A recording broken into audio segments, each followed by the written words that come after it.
May I please, can you hear me? May I please ask the participants to take a seat? We will be starting in 2 minutes.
Ladies and gentlemen, welcome to the fourth working session dedicated to safety of journalists this time. My name is Kristin Olsson. I'm the principal advisor to the OSCE representative on freedom of the media, Mr. Harlem Desir. The working sessions 1 and 2 has been dedicated to media freedom, the first one on online media freedom, and the second one exploring issues addressed by Mr. Desir. This session and the working session 5 this afternoon will focus on safety of journalists. Now we will be working on physical safety and addressing different issues related to physical safety, and in this afternoon, legal safety. So this session will last for 3 hours. The first 15 minutes will be dedicated to my opening words, technical information, and the remarks of the introducer. This will be followed by 2 hours and 15 minutes for interventions from the floor. During the last 15 minutes, delegations of OSCE participating states will have the possibility to exercise the right to reply, and if there is time, we will hear concluding remarks and reflections from the introducer.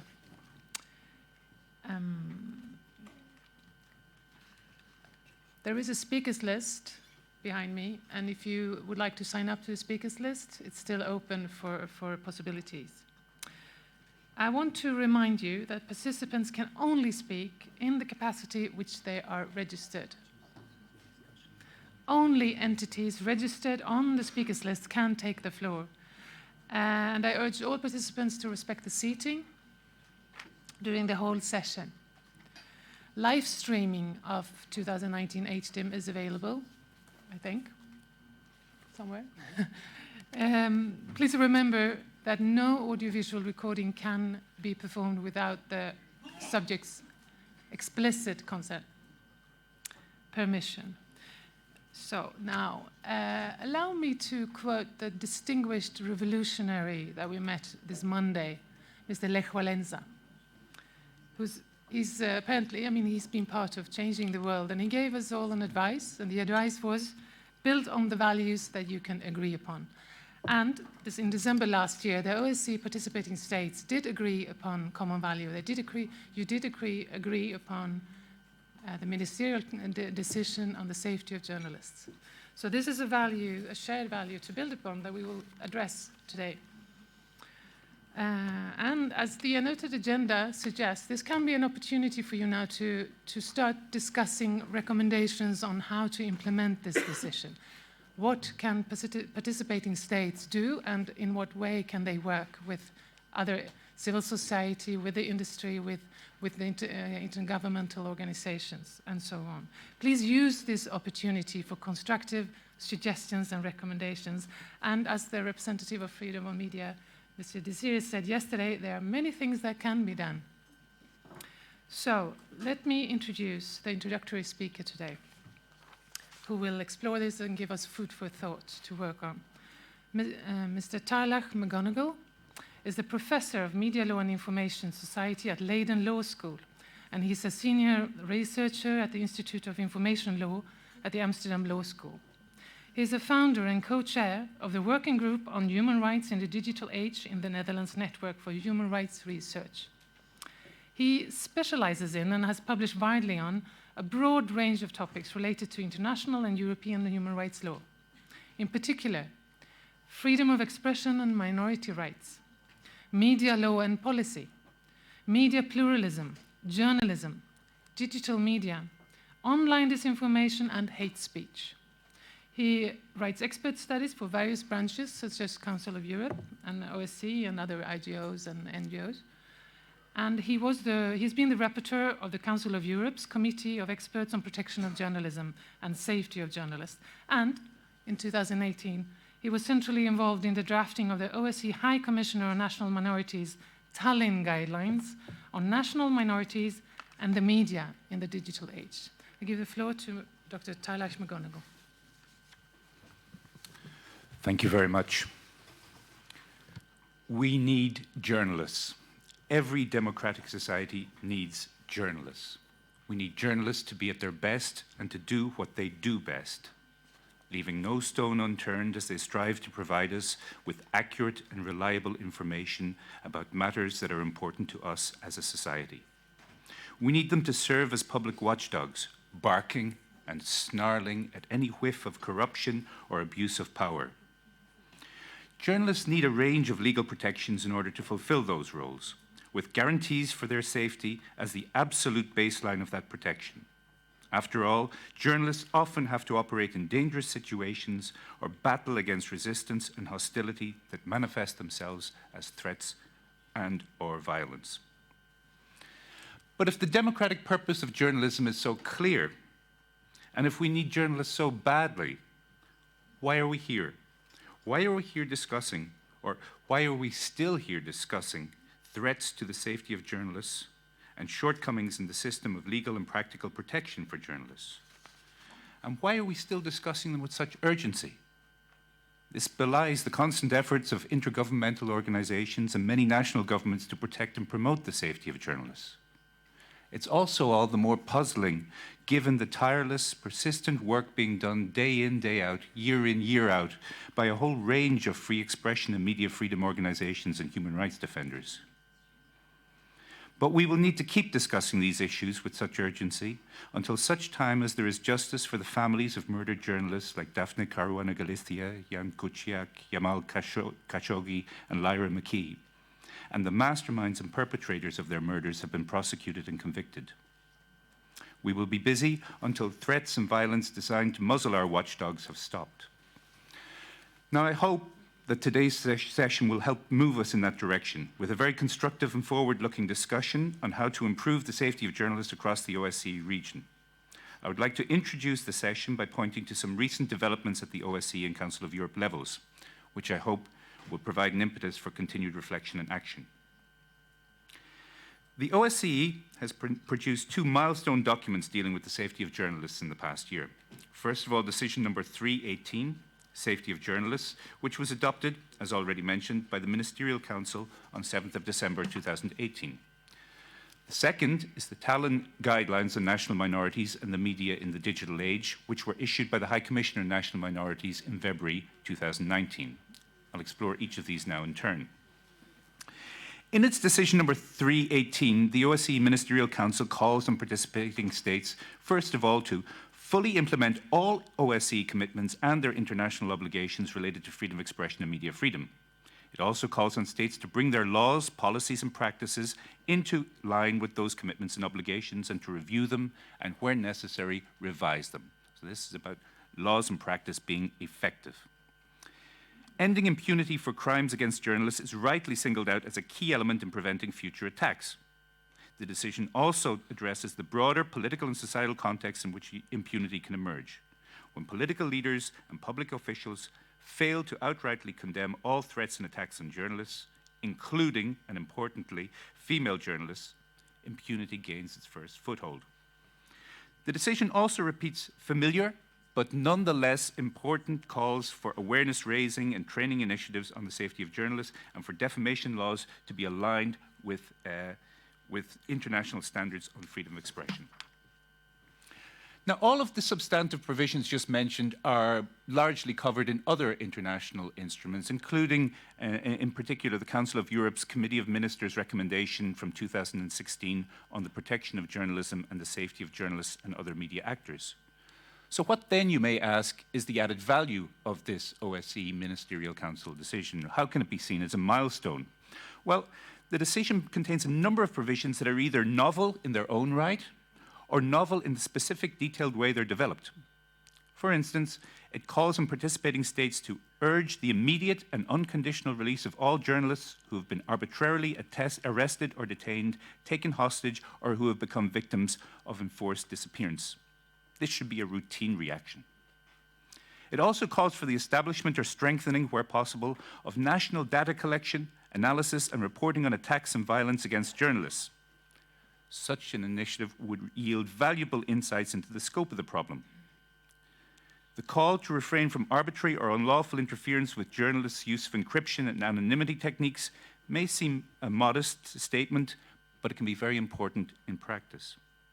And another example is when the decision calls for the public and unequivocal condemnation of attacks and violence directed at journalists, and specifically at women journalists.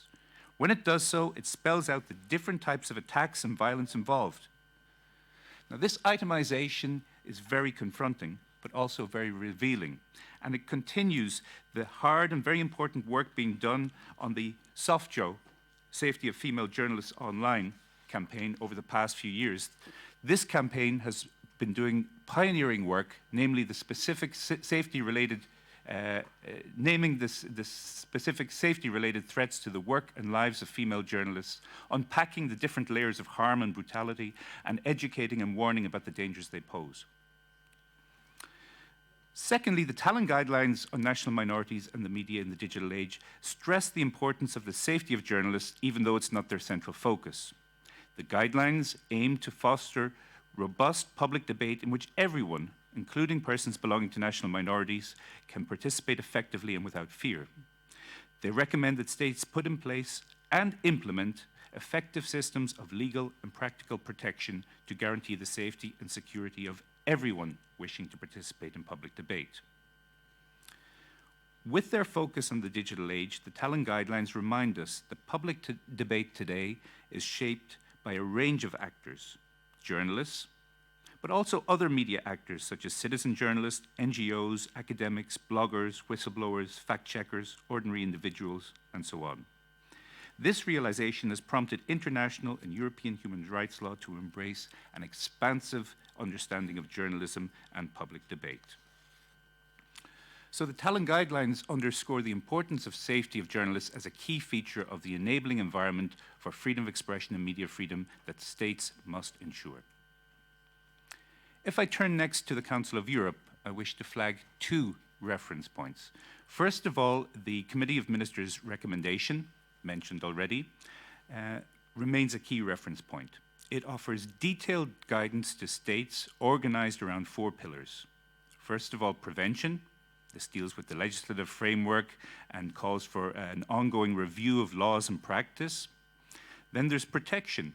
This deals with law enforcement, redress mechanisms, gender specificity, safety trainings, and digital security. The third pillar is prosecution, and it provides detailed guidance on general requirements for investigations and prosecutions and pays particular attention to impunity questions. The fourth and final pillar is about the promotion of information, education, and awareness raising. It's important to note that the Council of Europe is currently developing an implementation strategy for this recommendation. I'll get back to that in a moment. The second reference point is the platform to promote the protection of journalism and safety of journalists. This platform is hosted by the Council of Europe and run by 14 partner organizations. It's an alert-based system that warns of threats to media freedom across the 47 member states of the Council of Europe. The platform's partners, including a range of journalists and media organizations, can register alerts about the safety of journalists and request responses by states to the individual alerts. According to the platform's data, there are currently 118 journalists in detention across the Council of Europe region, as well as 20 cases of impunity for killings of journalists. And since the platform was launched in 2015, there have been 609 alerts in 39 countries, 353 of which have been resolved or have elicited responses from member states, and 26 journalists have been killed. So those shocking statistics are the reasons why we are going to be busy with these discussions and thinking about how to improve the situation for some time to come, I fear. Now, the overlap between the efforts of the OSCE and the Council of Europe could lead to further synergies. The level of detail provided by the Council of Europe recommendation could prove useful in a broader OSCE context. The representative on freedom of the media's statements are already a valuable source of information and updates on alerts posted on the platform.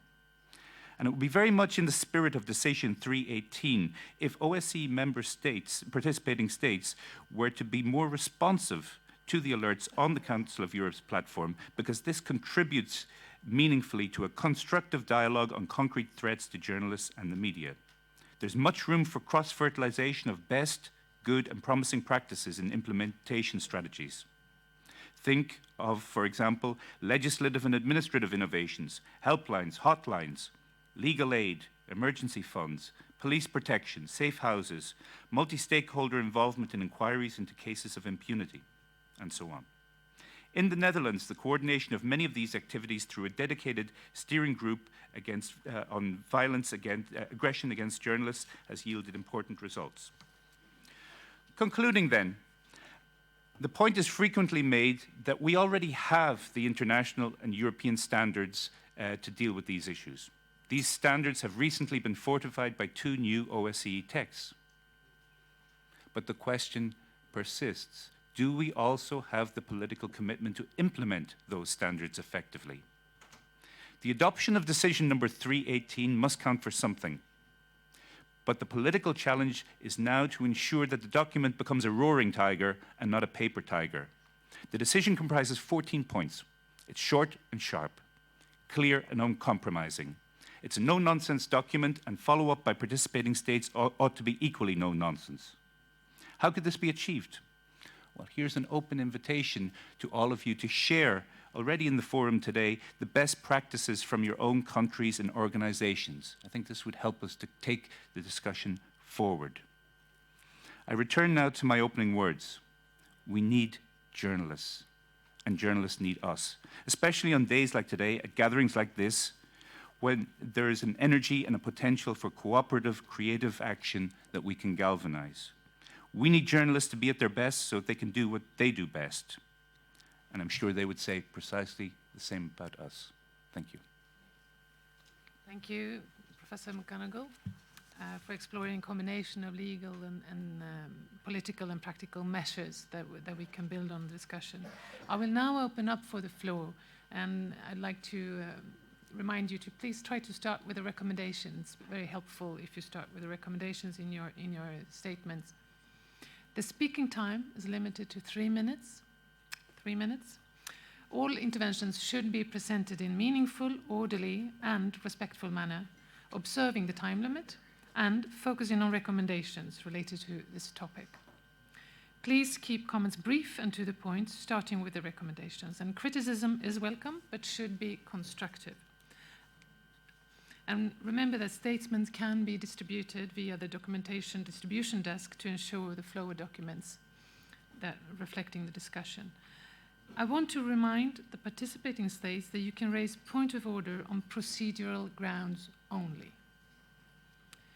So the first speaker is Sweden on behalf of the European Union, followed by France.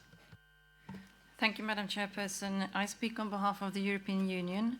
North Macedonia, Montenegro, Albania, Bosnia and Herzegovina, and Liechtenstein have aligned themselves with this statement. Freedom of expression and safety of journalists and other media actors are pressing issues in the OSCE region today, intrinsically linked to overall respect for human rights and to our common security. The EU continues to attach the highest priority to promotion safe and enabling conditions for everyone contributing to journalism to perform their work independently and without undue interference. The MC decision in Milan 2018 serves as an important impetus, but is also contrasted by our region's many cases of arbitrary arrests and detention, harassment, intimidation, and violence against reporters and bloggers. We deplore the trend of specific threats, violence, and hatred against female journalists. Sexual and gender-based harassment distorts the media landscape and threatens the future of the free press. The EU is deeply concerned that all too often violations and crimes against journalists and other media actors go unpunished. Impunity leads to more attacks. We fully support the OSCE RFO in making the safety of journalists and other media actors his priority. The EU has raised many concerning cases in participating states over the last year, such as the murder of Ukrainian journalist Vadim Komarov, a string of physical assaults against journalists Sabahattin Ankibar, Hakan Denizli, Ergin Çevik, Idris Özil, and Yavuz Selim Demiryag in Turkey, and death threats against targeting reporters at Russian newspaper Novaya Gazeta. The EU is also concerned about the series of attacks by police against journalists and obstruction to media activities during election-related demonstrations in Russia recently. The cases in Ukraine of disclosure of journalists' personal data, including on web platforms, in a manner which puts their safety, are also worrisome. In Kazakhstan, journalists were assaulted and intimidated during a human rights press conference in July. We also have serious concerns with regard to safety of journalists in parts of Western Balkans. It is imperative that all incidents, including cases where law enforcement or government officials are involved, are thoroughly investigated.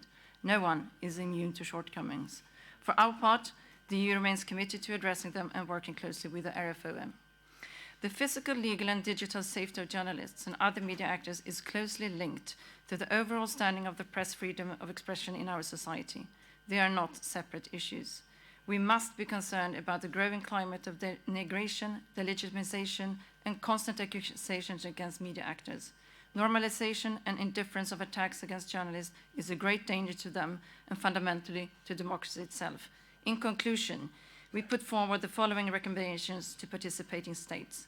Fully respect international obligations and commitments on freedom of expression and media freedom, and to fully implement the Ministerial Council decision on safety of journalists. Take active steps to prevent and respond to violence and harassment against journalists, ensuring that all those responsible are brought to justice, paying special attention to gender-based violence online and offline. Engaged constructively with the RFOM and make use of its expertise and recommendation, and finally respect the mandate and autonomy of the RFOM and provide him with the necessary resources. Thank you, Madam Chair. Thank you. I give the floor to France, followed by Canada. Merci. Thank you, Chairperson. I associate myself with the statement of the European Union, but I would like to say a few words in my national capacity about safety of journalists. Journalists have always been in the front line at defining moments of our French Republic on the occasion of crises, victories, celebrations, losses, doubts, or efforts. For always, and today again, journalists enlighten public debate, and it is intolerable that in a state with the rule of law, individuals try to stop the appearance of the press or the exercise of the profession of journalism. France is committed to make sure that citizens have access to pluralist, independent information of high quality. That is an inalienable and guaranteed right. France is strongly committed to the defense of the freedom of the press at the national level and in the international arena. The protection of journalists, combating impunity of crimes committed against them is necessary. Some information that is erroneous has been shared concerning the demonstrations of the Yellow Vest and attack on safety of journalists during this period. These demonstrations were protected by the forces of law and order, but the demonstrations were not always declared in advance, and some of them forced the forces of law and order to intervene under difficult conditions with a high degree of violence. And after a meeting with the representatives of trade union organizations on 13 November of last year, following violence against journalists by demonstrators, the Ministry of Internal Affairs asked the forces of law and order to provide for systematic protection of journalists by keeping them behind the safety cordons. The pluralism of media, the right to inform, is necessary.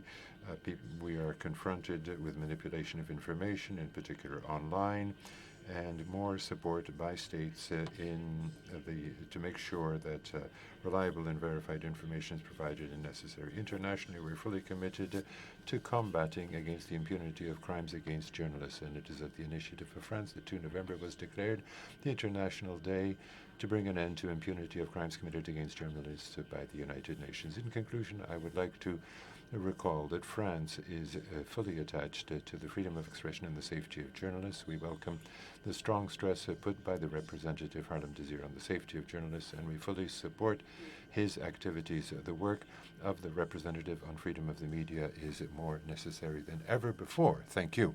Thank you. I leave the floor to Canada, followed by the Russian Federation. Thank you, Madam Moderator. Let me begin by offering the 3 recommendations that Canada makes on this important subject. 1, that participating states take immediate actions to protect journalists and media workers, both online and off, providing tangible support to those being targeted and working directly with those at risk. Secondly, that the OSCE, ODIHR, and the RFOM work with participating states to develop concrete measures, including through legislation, law enforcement practices, and other means in order to facilitate full implementation of the Milan decision. Thirdly, that the RFOM take all possible actions to promote the Milan decision and reaffirm the importance of all participating states implementing these commitments, and to continue to draw attention to those participating states who fail to uphold these commitments. Madam Moderator, in many participating states, a free media is viewed as an enemy and a threat, and political leaders inflame instead of restrain animus towards the media. At the Global Media Freedom Conference, Canada's Foreign Minister Chrystia Freeland stated that it would, quote, be a terrible mistake for any politician to conclude that journalists are the enemy. Quite the contrary. By holding us, their governments, accountable, journalists make us better than we would otherwise be, end quote. Minister Freeland noted that the objective of the world's rising authoritarianism is to undermine the very idea of objective facts, of objective truth that the free media provides. It is in this climate that 54 journalists were killed in 2018, according to the Committee for the Protection of Journalists. Countless others were physically attacked, threatened, harassed, or intimidated due to their work, whether online or off. Threats to the safety of journalists and other media workers remain one of the key obstacles to the full implementation of the right to freedom of opinion and expression. As was pointed out in Milan last year, OSCE participating states came to consensus on a decision on the safety of journalists. This decision includes some important new commitments calling on participating states to urge political leaders, public officials, and authorities to refrain from intimidating, threatening, or condoning violence against journalists. What truly matters is the implementation of that decision, however, and its provisions. Lamentably, our words are currently much stronger than our actions, given the multitude of RFOM statements and press releases that are needed to remind participating states of the commitments they undertook in Milan. We can also see this in the high numbers of arbitrarily arrested or detained journalists, with the situation in Turkey representing a particularly serious contravention of OSCE commitments. The most prominent example of yet another failure to take effective measures to end impunity for crimes against journalists is in Russia, one of the most dangerous places in the world for journalists to work today, where the overwhelming majority of journalists that have been killed in recent years have seen their murders remain unsolved. Thank you. Thank you, Madam Moderator. So I'll leave the floor to Russian Federation, followed by Crimean Human Rights Group. Добрый день. Good morning.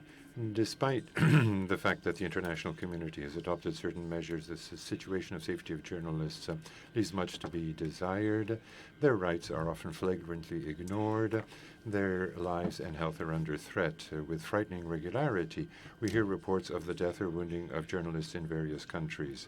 Media representatives working in hotspots are often victims of intimidation, physical attacks, searches, arbitrary detention, and expulsions.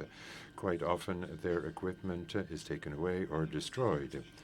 at plenary sessions devoted to freedom of expression, the media and information on 16 and 17 September, we also already talked about unprecedented scale of violations of rights of Russian journalists in the area of the organization. There is often attack on their physical integrity. Let me give you a few examples. In the current year, there continued to be firing on Russian journalists in Donbass by the Ukrainian armed forces. In particular, on 20 April and 2 July, in the Donetsk area, a film crew of VGTRK was fired on. On 7 July, in the village of Kominternovo in the Donetsk Oblast, a journalist of Zvezda was fired on 27 July and 1 September. RIA Novosti journalists were fired on by forces of law and order. Similarly, in Tbilisi on 22 June, radical elements tried to attack a film crew of Russia 24. We're also very concerned about the situation in France. On 16 March, during a yellow vest demonstration in France, a producer of Ruptli was wounded in the leg. On 19 March, the director of the RT France channel, Ksenia Fedorova, received an anonymous letter threatening her and other journalists, and it was written that her death was just a question of time. On 1 May, during a march in Paris, a correspondent of RIA Novosti was also wounded, despite the fact that she had identification showing that she was a media representative. She was nevertheless attacked by the forces of law and order and had to be hospitalized. On 25 May, the police beat up a correspondent of RT France with a truncheon. The name was Frederica Egligu. This was in Toulouse. I'm quite convinced that violation of the rights of journalists and threats on their physical violence against them is something that is absolutely unacceptable and must be prosecuted with the full force of the law. We expect that human rights defense and media NGOs, professional associations, and also the participating states of the organization, and especially the representative on freedom of the media, will do everything possible to bring an end to this unacceptable situation. Thank you for your attention.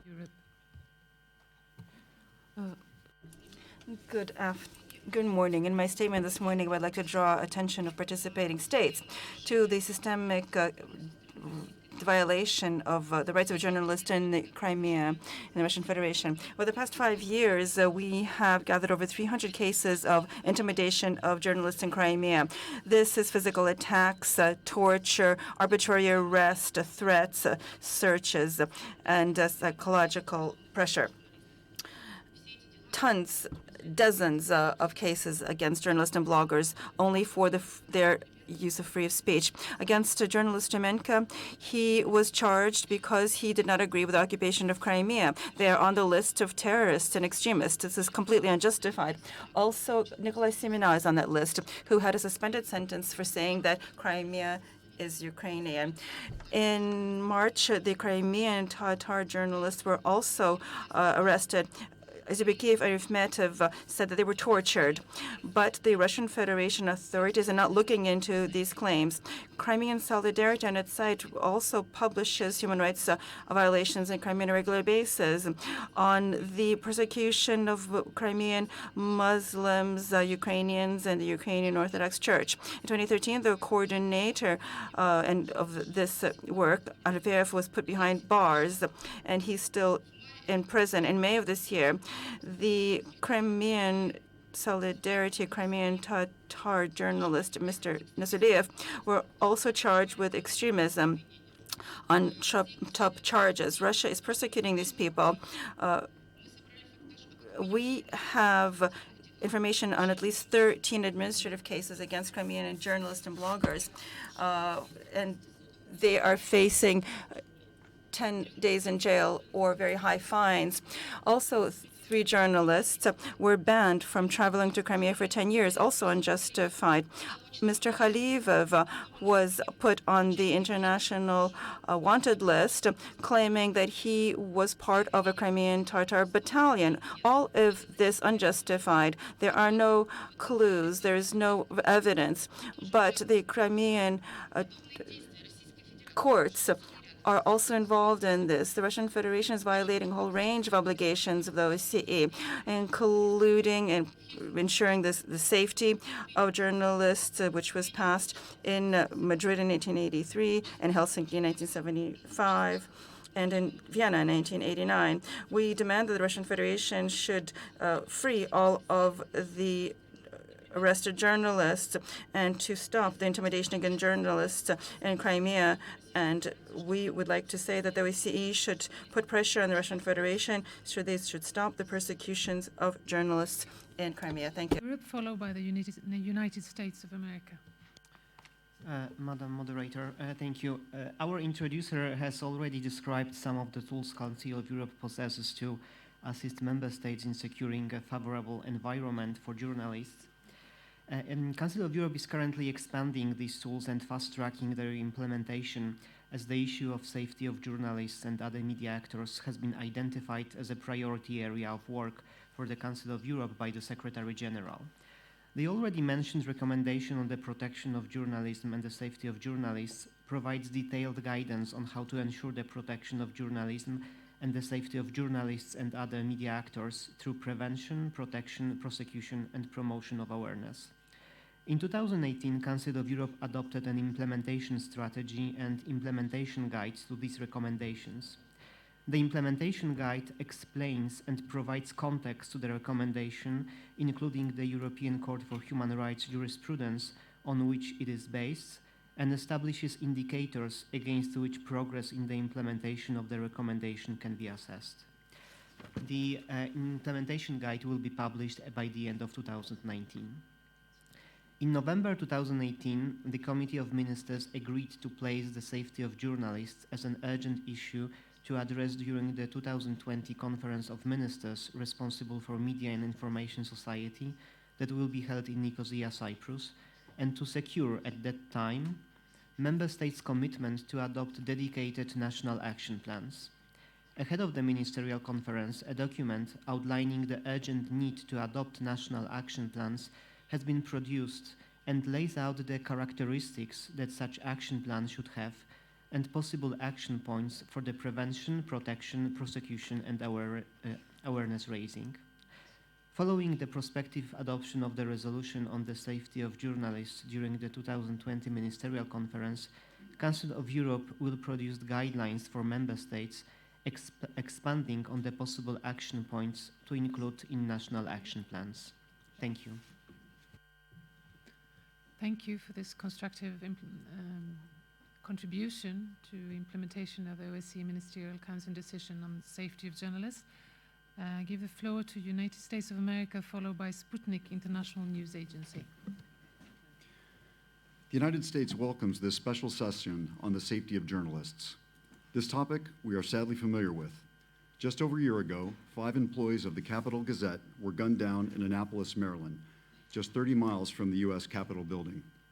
The trial of the alleged perpetrators proceeding in Maryland.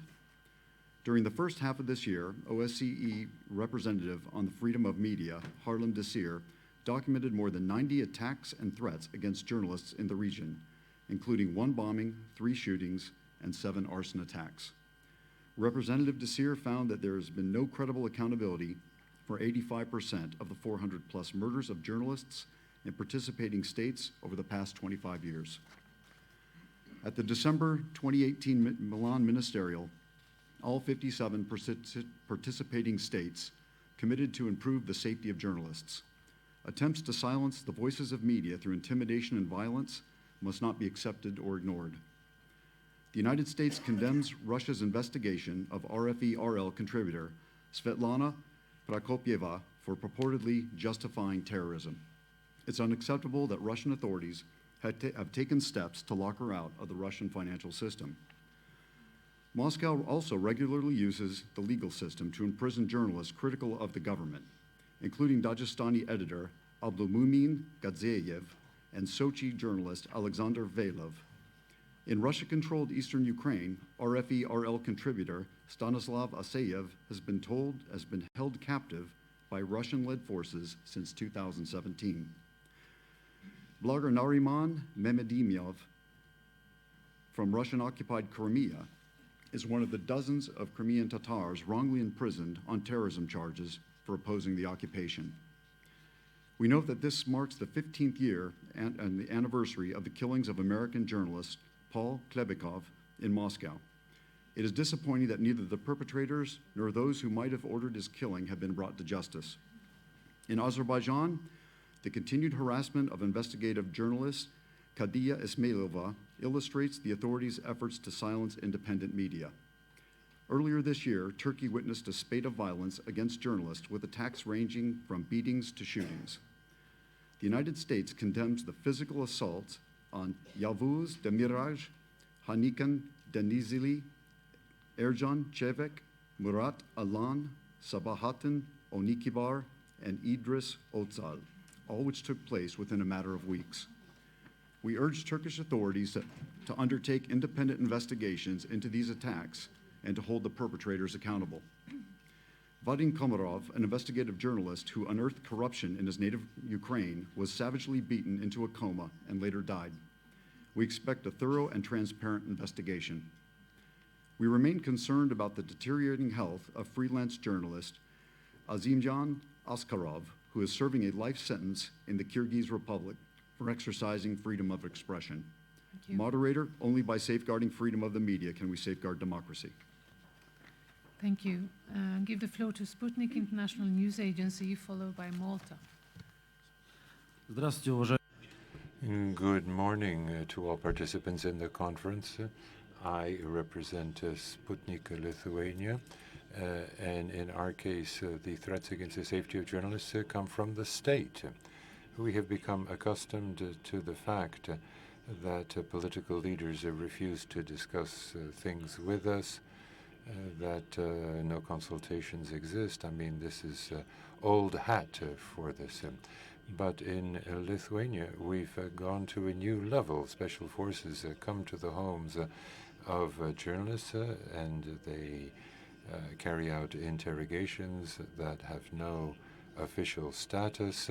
They indicate to people that it's not a good thing to work for our agency.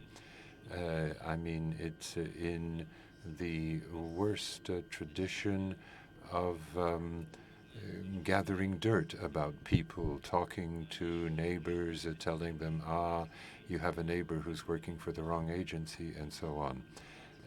Now, no doubt there are some fanatics who will think that what we're doing is not acceptable for their conscience, and they might engage in physical intimidation.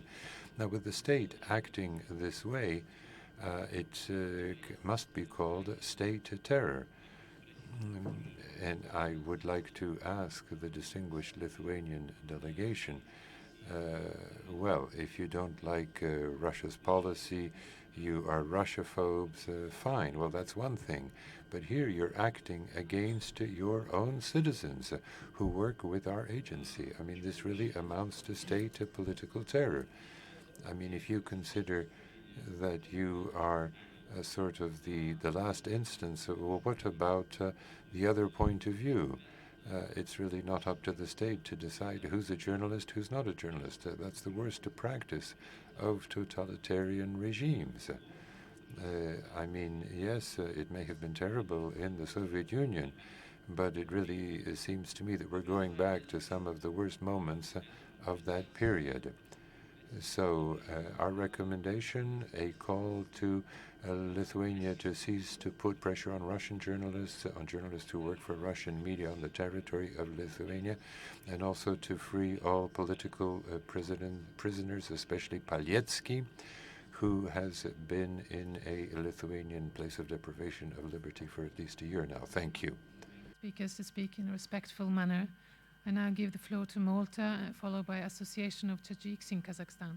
Thank you, Madam Chairperson. Malta aligns itself with the statement delivered by the EU delegation, but I wish to avail myself of this opportunity to make some additional remarks in my national capacity. Malta joins other states in condemning all acts aimed at silencing journalists, especially those whose purpose is to instill fear by threatening the safety of journalists. Having witnessed firsthand the tragedy of the senseless murder of Daphne Caruana Galizia, Malta's resolve to put an end to such tragic atrocities is more fervent than ever. Following the assassination of Daphne Caruana Galizia, the heinous act was condemned immediately at the highest level. An investigation was initiated instantly with the participation of international investigators. And 50 days after the heinous murder, 3 persons were arrested. Following the compilation of evidence, the magistrate ruled that there was enough prima facie evidence to accuse the 3 individuals. On 16 July 2019, Malta's Attorney General issued a bill of indictment, bringing formal charges against the 3 who will now stand trial.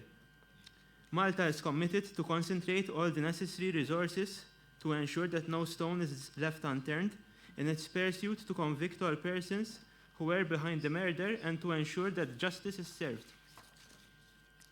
Malta also intends to continue to engage with relevant international organizations to find a way of holding a public inquiry. Malta has never stood against the launch of a public inquiry, but has on the contrary underlined the importance of sequencing the public inquiry and the ongoing criminal procedure in order to avoid situations which could prejudice current proceedings.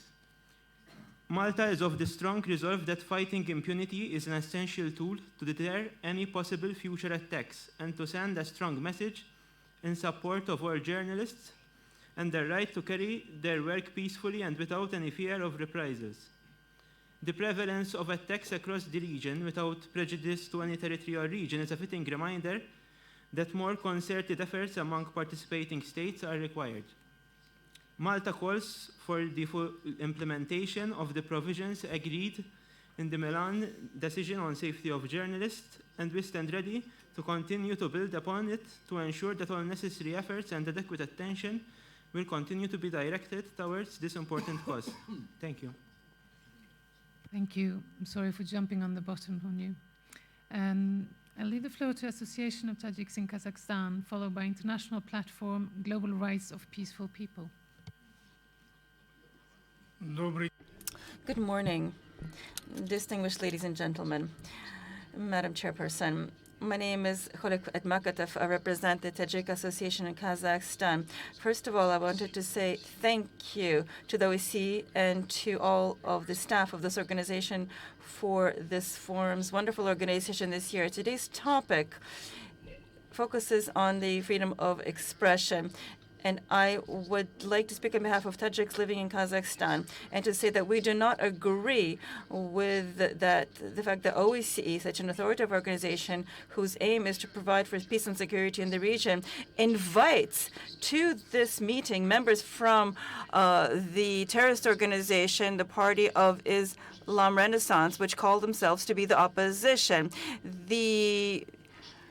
We have seen that criminals and terrorists are now claiming themselves to be opposition. This is, of course, a very sad state of affairs. Although everyone who is present here today knows full well what the opposition really is. The opposition really means many different movements and political parties of citizens that do not support the official policies of the government. The Party of Islam Renaissance is also included in these groups, because this is why they're not registered anywhere. And countries who want to destabilize the situation in Tajikistan, unacknowledged party of the Islam Renaissance Party in the 90s started war in Tajikistan, and this led to thousands of deaths. People lost their livelihoods and homes, which cost over dozens of billions of dollars. I'm speaking about this so that the organizers of this meeting should not forget those many difficult years when the people of Tajikistan suffered. And the OSCE knows full well, because the OSCE took part in the negotiations on conflict settlement. Thank you very much. On the topic, I'll give the floor to International Platform Global Rights of Peaceful People, followed by the United Kingdom.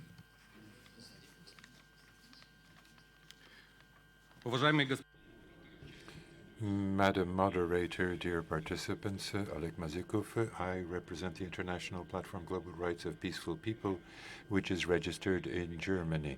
Let me turn to my recommendations right away. First of all, liquidation of the site that attacks us, to adopt a set of sanctions against the prosecution of Ukraine, and until that page, Mirotvorets, is eliminated, continue those sanctions, and make sure that Alexei Musin, who was assassinated, have a full investigation of that case. The safety of journalists is important not only in areas where there is armed conflict, but even in peaceful territories. I am a political immigrant or exile, and fighting for freedom of expression is a fight for democracy and for success that is required in Ukraine. Our international platform has participated in 2017 in the OSCE conference, but now we're in the fall of 2019. In that period, a new government, a president and parliament have been elected in Ukraine. We would have accepted that things would have changed in the meantime, but it's just the names and the dates that have changed. People are still being repressed. The freedom of expression rating of Ukraine is 101st, which is below the ranking in previous lists. Among human rights defenders, freedom of speech is so important because journalists are required to protect the human rights defenders themselves. There is also often a refusal for foreign journalists to be able to come to Ukraine. On this site, Mirotvorets, there are lists of many different journalists whose entry to Ukraine has been refused. There is this filter being used. Salin Sakid, a German journalist, for instance, was deported from Ukraine in 2016. Do you think that something has changed in the meantime? No. The National Radio and Television is continuing to put pressure on independent channels like 112 Ukraine and others. The shooting on the building of TV Ukraine has not yet been fully investigated. But we see no criticism of the Ukrainian government from European politicians and various foundations. We hear praise for the current administration, and that is all. Followed by SBI RC newspaper editor in Krimskaya Gazeta. Madam Moderator, ladies and gentlemen, the United Kingdom fully aligns ourselves with the statement given by Sweden on behalf of the European Union and would like to add some comments in our national capacity. I outlined yesterday how the Global Campaign for Media Freedom has two objectives. First, to mobilize a global spotlight on media freedom, and secondly, to increase the costs to those abusing it. This is no more important than for the safety of journalists. We are now working actively to deliver on the initiatives that were launched at the conference in July that we held, and we would welcome your participation and ideas on these 5 areas. First, we are encouraging more countries to sign the campaign Global Pledge, developed jointly with Canada. By doing so, governments are committing to safeguard media freedom and to protect journalists, and to hold themselves to the highest standards. Across the OSCE region, we already have 14 countries signed up, and we are encouraging others to do so. Second, we'll be launching the new Media Freedom Coalition next week at a ministerial event at the UN General Assembly in New York on the 25th of September. And members of the coalition, those governments who've signed the pledge, will speak out and lobby on specific cases, make collective statements in international fora, including hopefully this one in future, and provide peer review to encourage progress on media freedom. So if your government is interested in joining the coalition, please contact the UK delegation. Third, we encourage your support in providing financial contributions to the new Global Media Defence Fund being administered by UNESCO, which will train, support and provide legal assistance to journalists. And with thanks to Slovenia and Lithuania for their commitments already to join the UK and Canada on this important initiative. Fourth, we're responding to the appeal by the UN Secretary-General, the OSCE representative and other organisations to take preventative action at the national level by encouraging all countries to develop national action plans on the safety of journalists. And we now have an international task force led by UNESCO together with the OSCE to support countries with best practice. So please do approach those organisations and the UK if your country might wish to develop such a plan. And in the UK, we've just started work on our own national committee and action plan, which will examine current protections offered to journalists in the UK and consider how to work together to reinforce them. And the committee will champion journalists' ability safely to carry out their important roles in society and to hold the powerful to account. We are happy to share our experience and arrange exchange visits as appropriate. Fifthly, the Foreign Secretary Special Envoy Amal Clooney has convened an independent panel of prominent legal experts to help countries strengthen their legal protections to enable the functioning of a free media, and we encourage governments to draw on their support.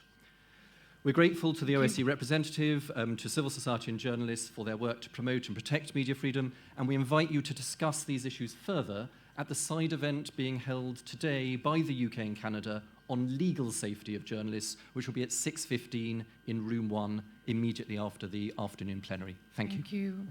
Thank you for contributing with 5 areas to act upon, inviting to a constructive discussion on possibilities to address the situation. I give the floor to SBIRC newspaper editor in Krymskaya Gazeta, followed by Article 19.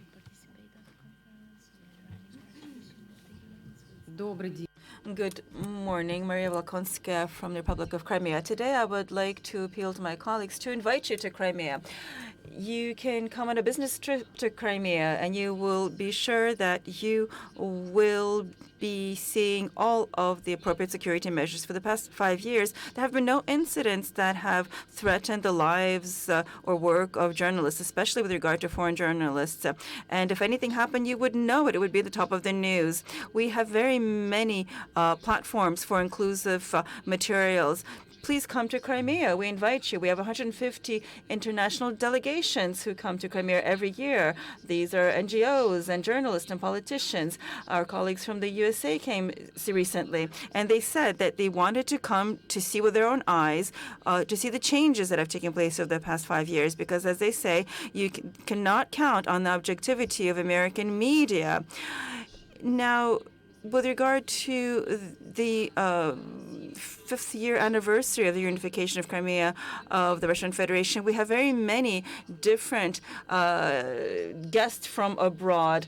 And the Bulgarian Media Mosque journalist, Mr. Anzov, said that we have been free. I've been very pleased to see what has happened here over the past 5 years. Not only the information war that has been waged against Crimea and Crimeans is standing in the way, we are inviting people to come and look with their own eyes. Recently, we had colleagues from the UK who came to visit. What did they say? We wanted to see the situation in Crimea. We have not seen any soldiers or any public uprising or anyone who's claiming to be harassed. Pres Mohammed from Summit TV said coming to Crimea helps them fight the Western information propaganda, because you may think that it is the soldiers who are in the streets of Crimea. That is not the case. Thank you. Moderator, the individual speaking is registered at HDIM as a journalist. However, she has stated here that she is in fact an official representative of the Russian government. This is an obvious violation of HDIM and OSCE rules of procedure, and I ask that she be prevented from contributing. Point of order, the speaker may continue. Stay on topic. Thank you. So, basically, the Slovakian journalist Jurij Vishanov, after having visited Crimea, prepared a report and he was ready to publish it in his country, but no publication even answered him. They did not want to publish anything about the real situation in Crimea. So I invite everyone, don't listen to the reports of colleagues who are prepared to push the ideas of their own governments for money with regard to the so-called annexation of Crimea. You can come to Crimea. We have very much of interest to show you. We will show you our sites, and we will give you some solid information for your publications. Thank you. To Article 19, followed by Institute for Reporters' Freedom and Safety.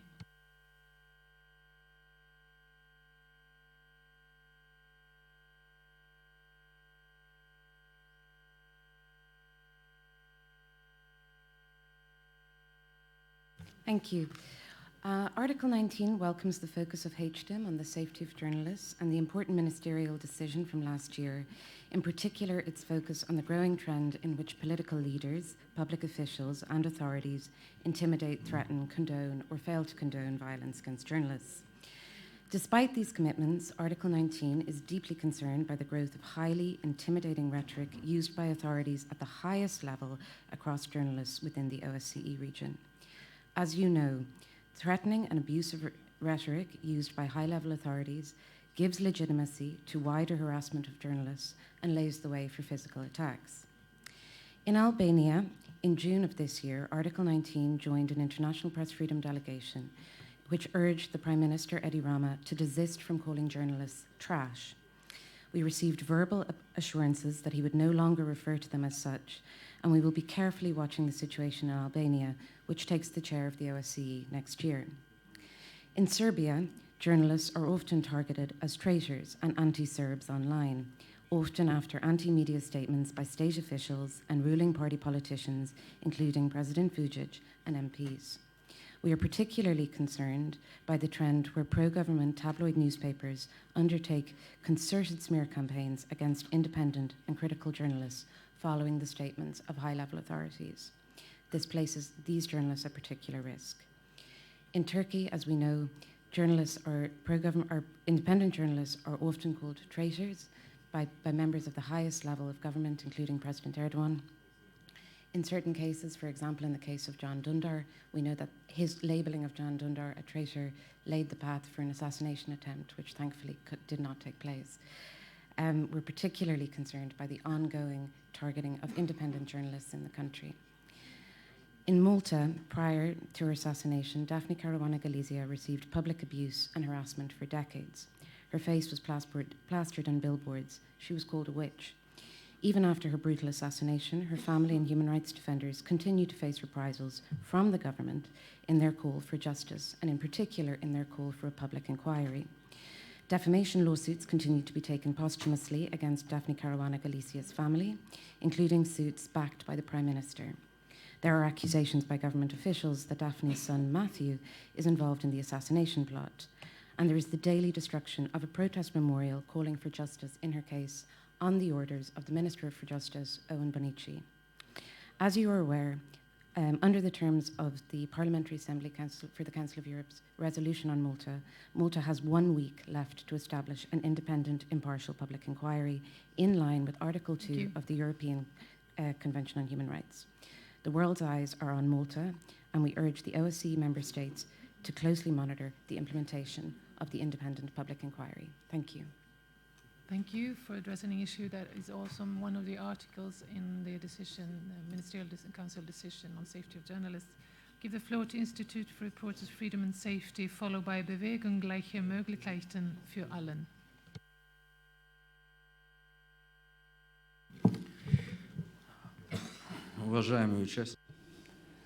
Thank you for giving me the floor. I'm from Azerbaijan, and I represent an Institute for Reporters' Freedom and Safety, an organization that since 2006 is reporting on cases of violence committed against journalists and the arrest of journalists on political grounds. The situation today in Azerbaijan, and Reporters Without Borders agreed with that we are one of the lowest on the list when it comes to safety of journalists.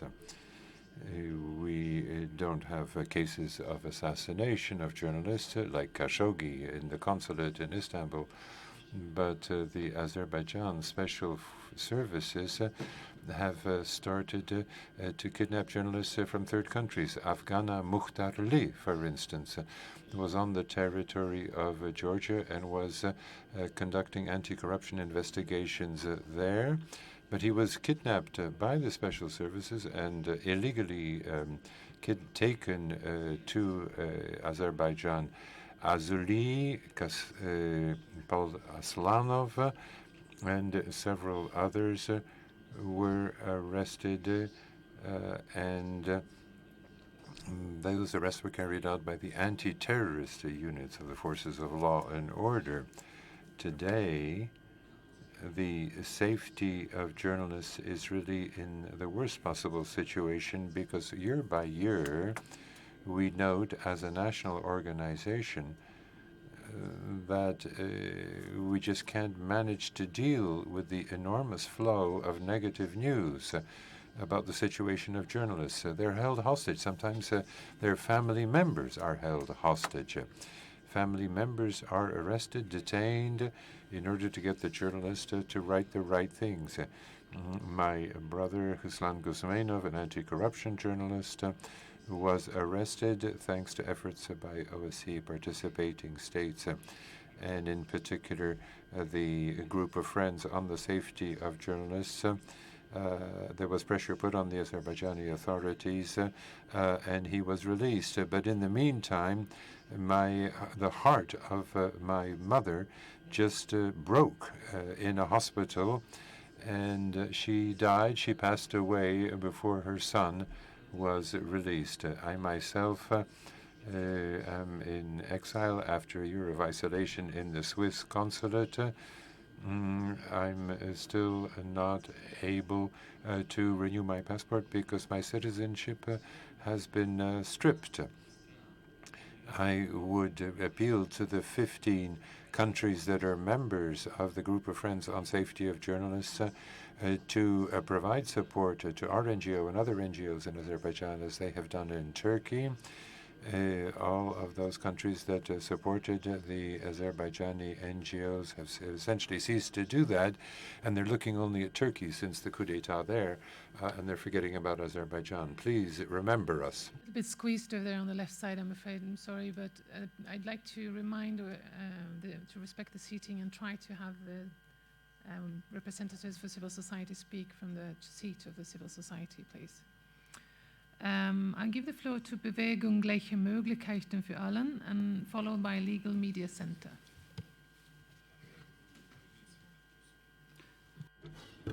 Madam Moderator, distinguished colleagues, Berkham Kazanboyev, I will start with the recommendations. I demand that Kyrgyzstan should free journalist Askar Azinjanov. This is a recommendation to the BBC radio station Voice of America and Radio Freedom to investigate, to see whether the journalists working for these radio stations are working in line with professional ethics.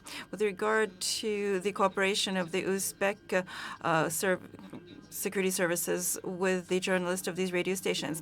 Now, a recommendation to the government of Uzbekistan. They should pay attention. Accreditation of correspondence borders of independent media, and with the bureaus, and not with regard to certain journalists that you can reach an agreement with, to stop the persecution of bloggers and journalists, to halt the harassment of journalist Nurzullo Akhundjanov. He was a political observer. You may know that in Uzbekistan there was no direct coverage, but he did have some comments which were broadcast direct, and then he was persecuted. His family was harassed. In 2013, he had to flee the country. In September of 2017, he was arrested in the airport in the city of Zholian in Ukraine on the request of the Uzbek security services because they started to hunt him internationally, but under public pressure, he was finally freed. This is him. He was granted asylum there, but the Uzbek security services have a very long arm, not only within the country but abroad, and they started to work with the head of Yugbisan from the CSTO, and they're trying to find him and to expel him from Ukraine. For several times over several months, this journalist Nazarov Kuzulzayev, there were attempts to kidnap him to bring him back to Uzbekistan. So I appeal to the government of Uzbekistan, stop harassing independent journalists. The official Ukrainian authorities also must conduct some kind of investigation so that steps should be taken so that international organizations shouldn't be involved in spying, espionage for the benefit of authoritarian regimes of Central Asian countries. Thank you. Thank you. Thank you for, I urge you to use the ministerial decision on safety of journalists. And I've noticed there's very little referred to the aspect of female journalists and the sometimes triple effects and harassment they are subject to. Maybe there are some recommendations on that. I'll give the floor to Legal Media Center, followed by Kyrgyzstan.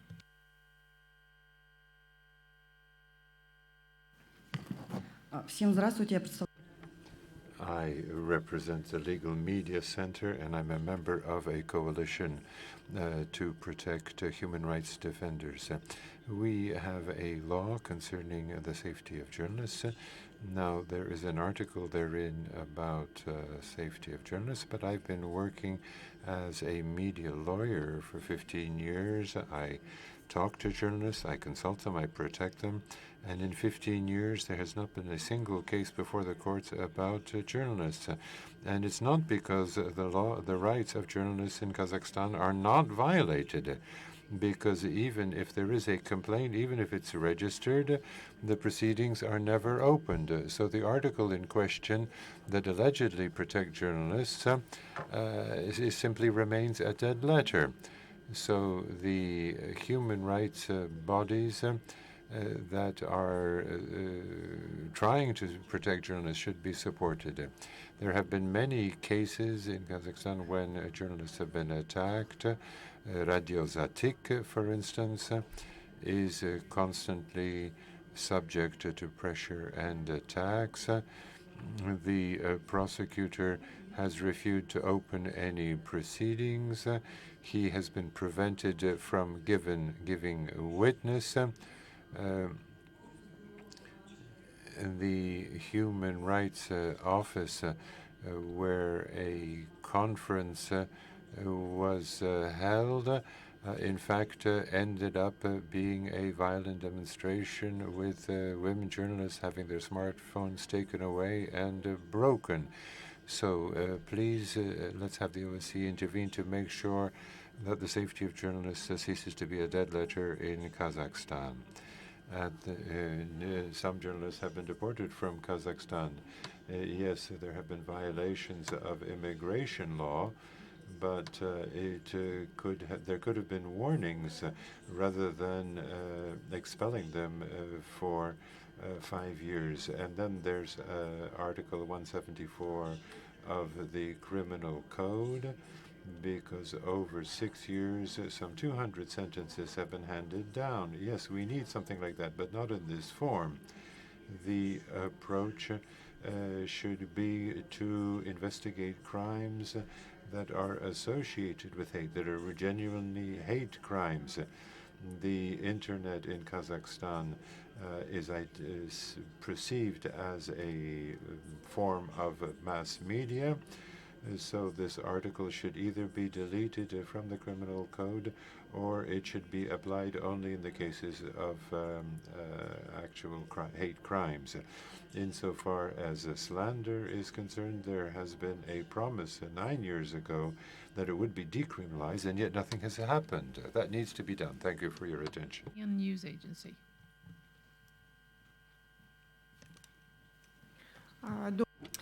Good morning, ladies and gentlemen. Kyrgyzstan is committed to the freedom of speech and ensuring the work of journalists. We thank the OSCE for the active cooperation and Mr. Harlem Desir, the Commissioner on the Freedom of the Media.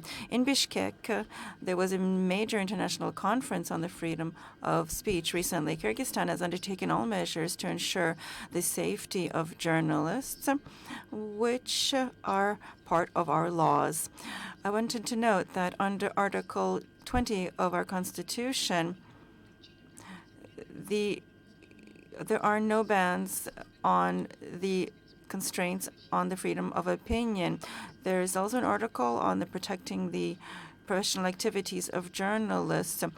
This is also guaranteed in our laws. Now, the honor of journalists is also ensured by the law. Journalists are also protected personally when conducting their professional activities. The state provides for the guarantee of the free access and distribution of information and full protection in their professional activities, and also a prohibition on meddling in their professional activities. Based on Article 11 of the above-mentioned law, foreign journalists working in the Kyrgyz Republic have equal rights to our journalists from Kyrgyzstan. There's also a law on the media which gives journalists the right to express themselves freely.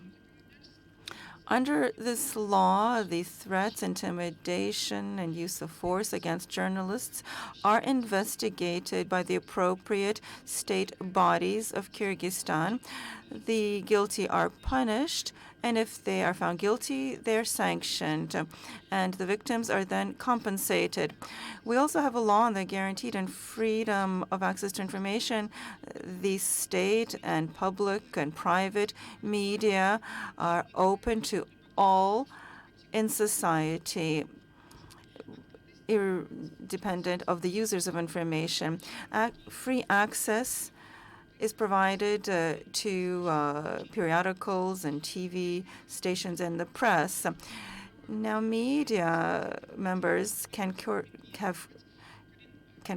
provide accreditation to their journalists and to open their own representations. Now, we have not had any cases recently on beating or intimidation of journalists. What's more, NGOs in Kyrgyzstan, for example, the Media Policy Institute, have elaborated recommendations on ensuring safety for journalists in extreme situations, recommendations if they are under psychological or physical threat. Thank you. Give the floor to Crimean News Agency, followed by Independent Journalists Association of Serbia.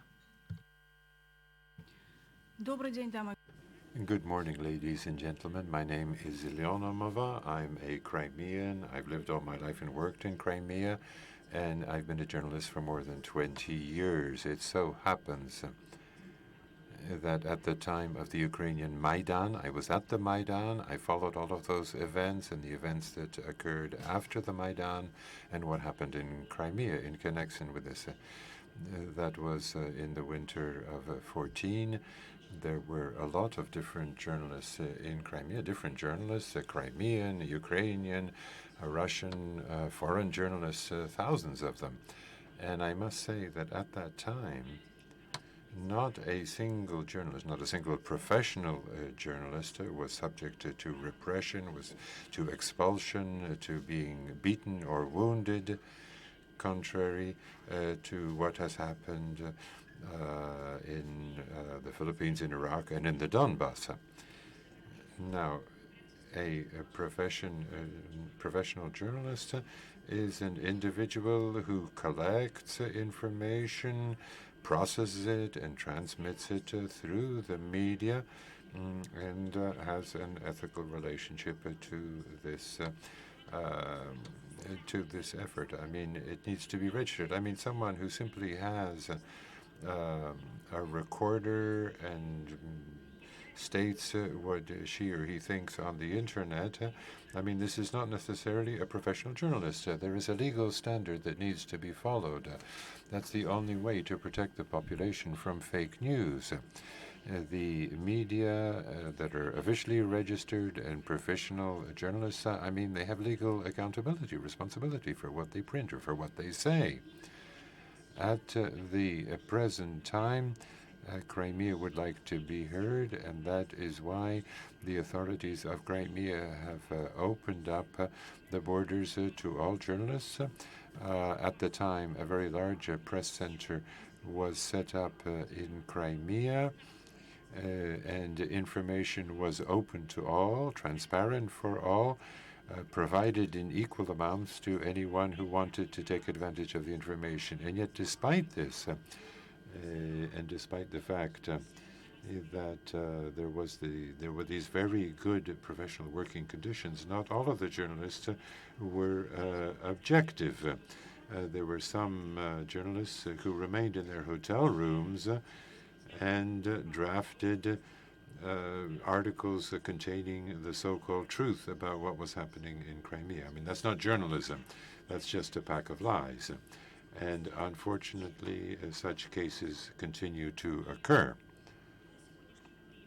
But as of today, not a single professional journalist has been subject to repression or to expulsion from Crimea for her or his professional activity. I see my time is up. Thank you for your attention. I'd like to make reference to the representative of Freedom of Media statements from March, April to 2014. They're publicly available. I invite Independent Journalists Association of Serbia, followed by Institute of Young Democrats. Thank you. In Serbia, media freedoms are at the low level for the many years and constantly declining. The same situation with is journalist safety. The media and journalists are constantly exposed to the attacks and threats, and they are under the constant pressures. Victims are the mostly journalists who are reporting in the public interest and respect the professional standards. In the last few years, we have increasing number of the pressures by state officials. They label, insult, and humiliate journalists. They call them traitors, and etc.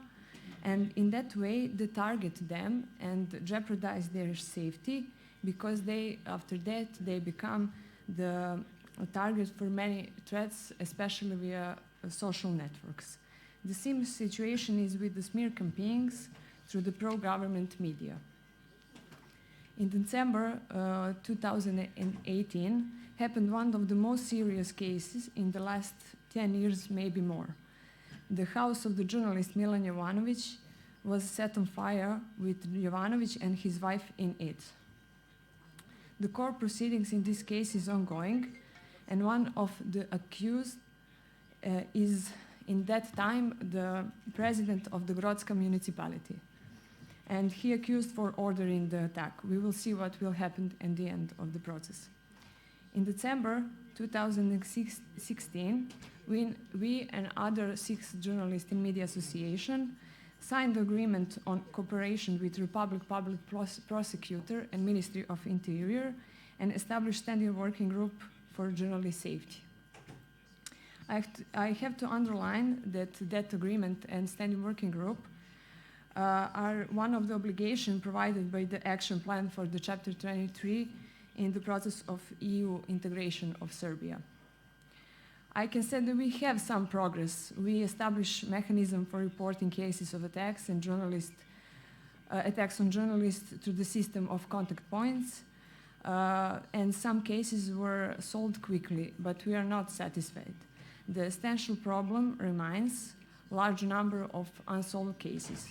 Many cases are stuck in the pre-investigative process before the prosecution, and generally the punishment for preparators are low and have a little or no deterring effects. About the three murders of journalists that happened in the last 25 years in Serbia, and just one case, the court made the first instance decision, sending 4 accused members of the former state security. But in the other 2 cases, there is no progress, and they in pre-investigating phase of the process. Thank you very much. Thank you. I would like to remind that there's still some space left for speakers. The maximum is 50, and it's not full completed. If anyone more would like to contribute to recommendations, best practices, and reflections on the topic physical safety of journalists. I'll give the floor to Institute of Young Democrats, followed by human rights platform Uspishna Varta. Thank you. I'm Yegena Hajeva from Azerbaijan. Impunity for crimes against the media fuels and perpetuates a cycle of violence and resulting self-censorship deprives society of information and future affects press freedom. It directly impacts the human rights by the efforts to promote peace, security, and sustainable development. Safety of journalists, including digital safety, is a matter of public concern that is wide-ranging around the world. Safety of journalists is an ability for journalists and media professionals to receive, produce, and share information without facing physical or moral threats. Journalists can face violence and intimidation for exercising their fundamental rights to freedom of expression. Promotion freedom of expression and independent media is an urgent and long-term period of Azerbaijan. This is a key issue of our national human rights policies. They are contributing at the level to efforts to improve the safety of journalists. This work aligned with the international standards and United Nations Plan of Action of Safety of Journalists, an issue of impunity aiming to create the free and safe environment for journalists and media workers. Civil society groups and media organizations in Azerbaijan play an important part of the rising awareness and assisting the development and implementation of legislation and policies. In addition, they provide circuit training in digital security and self-protection. One of the key part of the protection of journalists is the safety for war journalists and media workers in conflict areas. 7 members of Azerbaijani journalists and 5 members of representative foreign media agency journalists and media workers were killed in Nagorno-Karabakh by the Armenian armed forces. We recommended OSCE to pay a close attention for an investigation into the killing journalists and media workers in war and conflict areas in OCG region. Thank you. Thank you. I give the floor to Human Rights Platform Uspishna Varta, followed by Movement Alga Karakal, Pakistan.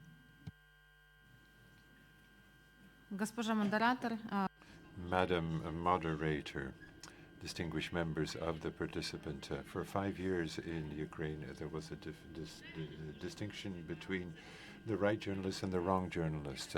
The wrong ones could be intimidated, killed. I mean, this was sanctioned by the government, and I represent one of those media that was put into the category of the young ones. I mean, we were subject to pogroms, we were subject to seizures of our offices, and we even had a journalist, Pavel Sheremetov, who ended up losing his life. Now, after the presidential elections and the change in the authorities, we, like most Ukrainians, were hopeful that there would be some change and that there would be a détente and the first words of Zelensky were positive. There seemed to be some good, optimistic initiatives, something new about the occupied territories. The committee of the parliament responsible for freedom of expression was given into the opposition party. This is not something that the previous regime did. So we welcome the initiatives of Zelensky to set up a council on freedom of expression in Ukraine. But 2 years ago, the journalistic community received the first dangerous sign. Without any particular criteria, To the council, individuals were invited from the previous regime, people who divided journalists into the right and the wrong ones. They are no doubt continuing to do that. The council doesn't have a majority to represent all journalists. And now some members have already refused to participate in the work of the council. But in Ukraine, a journalist is beaten up every 4 days. And the Council of the President is introducing a national press card as a first initiative. Most Ukrainian journalists have understood that this will restrict access to official events and will label journalists. This will have an impact on the safety of journalists. If you don't have a press card, does that mean you're no longer a journalist and you won't be protected? And why this change, despite the fact that official journalist unions and associations are working very well? They're the ones who decide who's a journalist. Now, we believe that in this process of change and transition, it's very important that there be close monitoring by the OSCE, and we would like the OSCE to assess the first stages taken by the new regime and the setting up of a new regulatory agency to cover media in Ukraine. The mistakes made by the previous regime need to be corrected in order for journalism to work properly in my country. Start with recommendation. It's helpful if you start with recommendation. I give the floor to Movement Alga Kakal Pakistan, followed by Azerbaijan.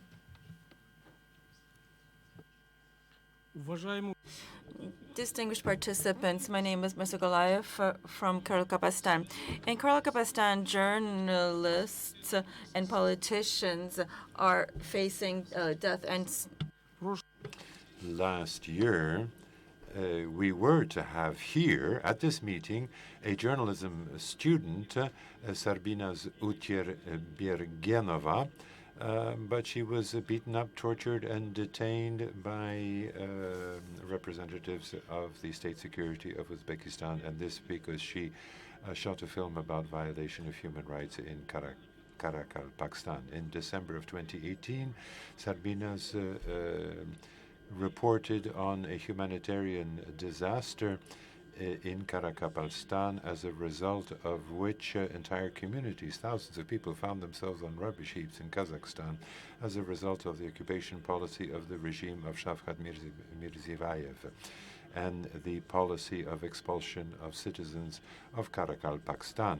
After this report, she was expelled and she's now abroad. Now, if we talk about the problems of journalists in Karakalpakstan, please think of Rekhalmin Mutratov, who was found by his relatives at 8 o'clock in the morning dead in his home. This was a very dubious death. He was a young journalist. Furkhat Yusupov also died under dubious circumstances, but there has been no investigation. Journalists are repressed by the special services of Uzbekistan. It should be noted that in Karakalpakstan, activity of independent journalists is prohibited. Even the Uzbek Azaltik agency does not report on the situation in Karakalpakstan. So we do not exist, either for journalists of our own country or for the Western press. Now, since the occupation of Karakalpakstan by Uzbekistan in the 90s, 16 printing presses have been destroyed or taken out of the country, and they published newspapers and thousands of books for schools in the official language of Karakalpakstan. At the present time, we have no printing press in the Republic that can print in our language. The Karakalpaksk language is the official language, and yet there is Uzbekization, and all newspapers and books are printed only in that language. There are 19 channels of the Uzbekistan television, and not a single one of them broadcasts in our Karakalpakstan language. Thank you for your attention. I give the floor to Azerbaijan, followed by P24. Thank you very much, Mrs. Moderator. Safety of journalists is the very essential point in providing freedom of media and information, taking into consideration international law as well as the national law. But unfortunately, freedom of expression and safety of journalists are facing major challenges in Europe today.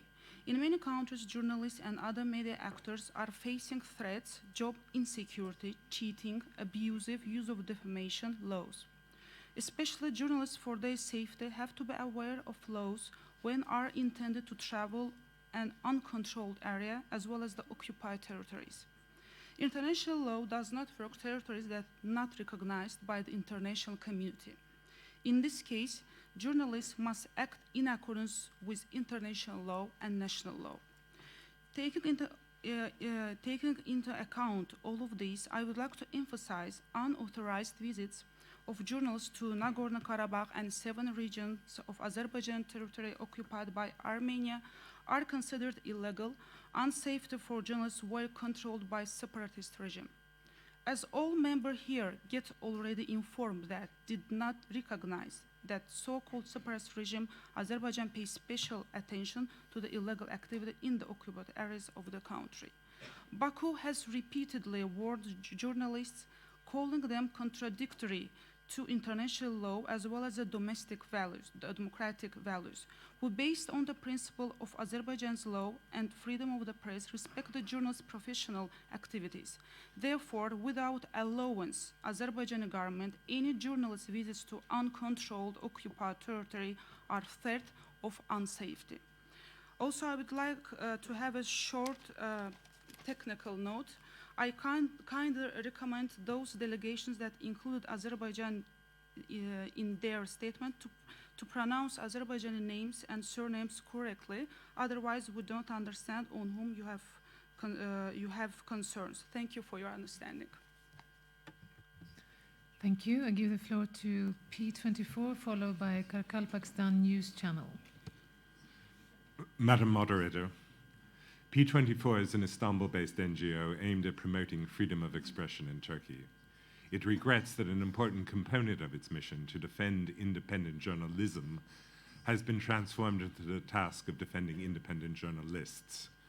The reason for this grim change of priorities has been well expressed by previous interventions at this meeting, drawing attention to Turkey as the major jailer of media workers and to the unpunished attacks and acts of intimidation against those exercising their craft. From its reading of open sources, P24 calculates that there are some 138 journalists under lock and key.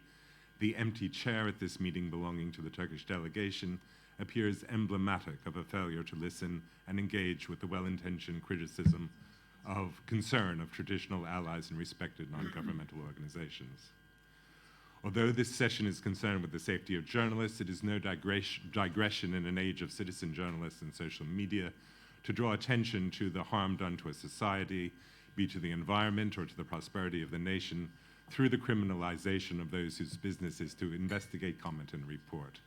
What hope for a knowledge-based economy where even Wikipedia has been access to Wikipedia has been denied through arbitrary fiat. P24 welcomes a decision by the European Court of Human Rights to, at last, agree to rule on this restriction. However, this does not lessen the impact of a raft of legislation designed to make the internet a more hostile place and to limit through non-transparent bans its ability to act as an alternative forum for public debate. What is needed is the restoration of judicial independence rather than cosmetic judicial reform. Yet so often punishment of journalists is meted out through through organized army of trolls, through calls for prosecution by captured media, or at the point of first judicial contact in arrest and through lengthy pre-trial detention rather than after the wheels of justice finally turn. There is a crack in everything, which is how the light gets through. P24 pays tribute and finds strategies to support those who continue to write and report and exercise integrity. It draws attention to a recent volume, now a candidate for the Prix Femina and the UK Bally Gifford Prize, written from inside a Turkish jail by the former editor-in-chief Ahmet Altan, called I Will Never See the World Again, a reference to a life sentence he received without parole for remarks in columns and on a television talk show. A recommendation to read a humane account of his oppression by a man 3 years in prison may seem unusual at a meeting of this kind. However, it is a shortcut to understanding the maze in which so many Turkish colleagues find themselves. Thank you for your attention. Thank you. I will give the floor to Karkalpakstan News Channel, followed by Armenia.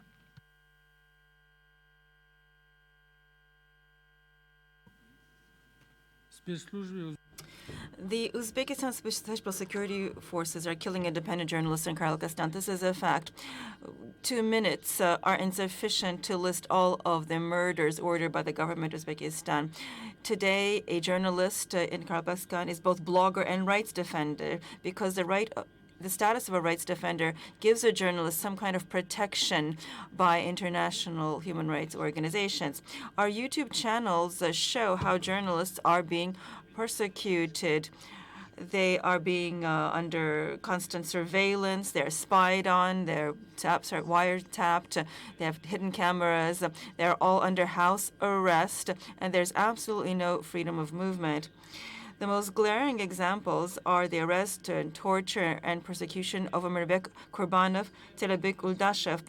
Sitting next to me are Mr. Iskandirov, Raimov, Medilbayev. They were all working as journalists and were arrested, tortured, and threatened, and persecuted by the Mirziyoyev repressive machinery. I demand that the government of Uzbekistan should halt the persecution of journalists, to have access to all of the secret military bases and jails of Uzbekistan, where the government is training terrorists and torturing people, so that we can have free access to political prisoners and the children, doctors, and teachers who are being forced into forced labor, and for the government to stop its banditism and corruption, and to accredit all international media in Karkalpakstan based on the Declaration of Independence of Karkalpakstan that I hope everyone has access to. The time has come once and for all to put an end to the persecution of journalists in Karkalpakstan. The time has come for Karkalpakstan to separate itself from Uzbekistan. Everyone is demanding this. We request that the OSCE committee should send our delegation of Karkalpakstan to the United Nations General Assembly in order to confirm the state status of Karkalpakstan. Thank you. I give the floor to Armenia, followed by Citizens Labor Rights Protection League. Thank you. Freedom of expression and free flow of information are cornerstones of contemporary democracies. Journalists, as watchdogs of these freedoms, play a crucial role to the very functioning of our societies. Yet freedom of expression and the safety of journalists are facing major challenges today in various parts of the world, including OSCE area. Various severe restrictions and high number of acts of violence against journalists and other media actors are extremely disappointing. The spectrum of interference is wide. It ranges from political and economic pressure, censorship, to intimidation, physical attacks, and arbitrary detention. Even more disturbing is the fact that these offenses often remain unpunished, and such impunity inevitably adversely affects freedom of the media. Addressing attempts of silencing critical voices of free media, including under the pretext of extremism, justification of terrorism, or hate speech, is important as ever, and we would recommend the Office of the RFOM to focus on these challenges and outline measures for better protection of journalists.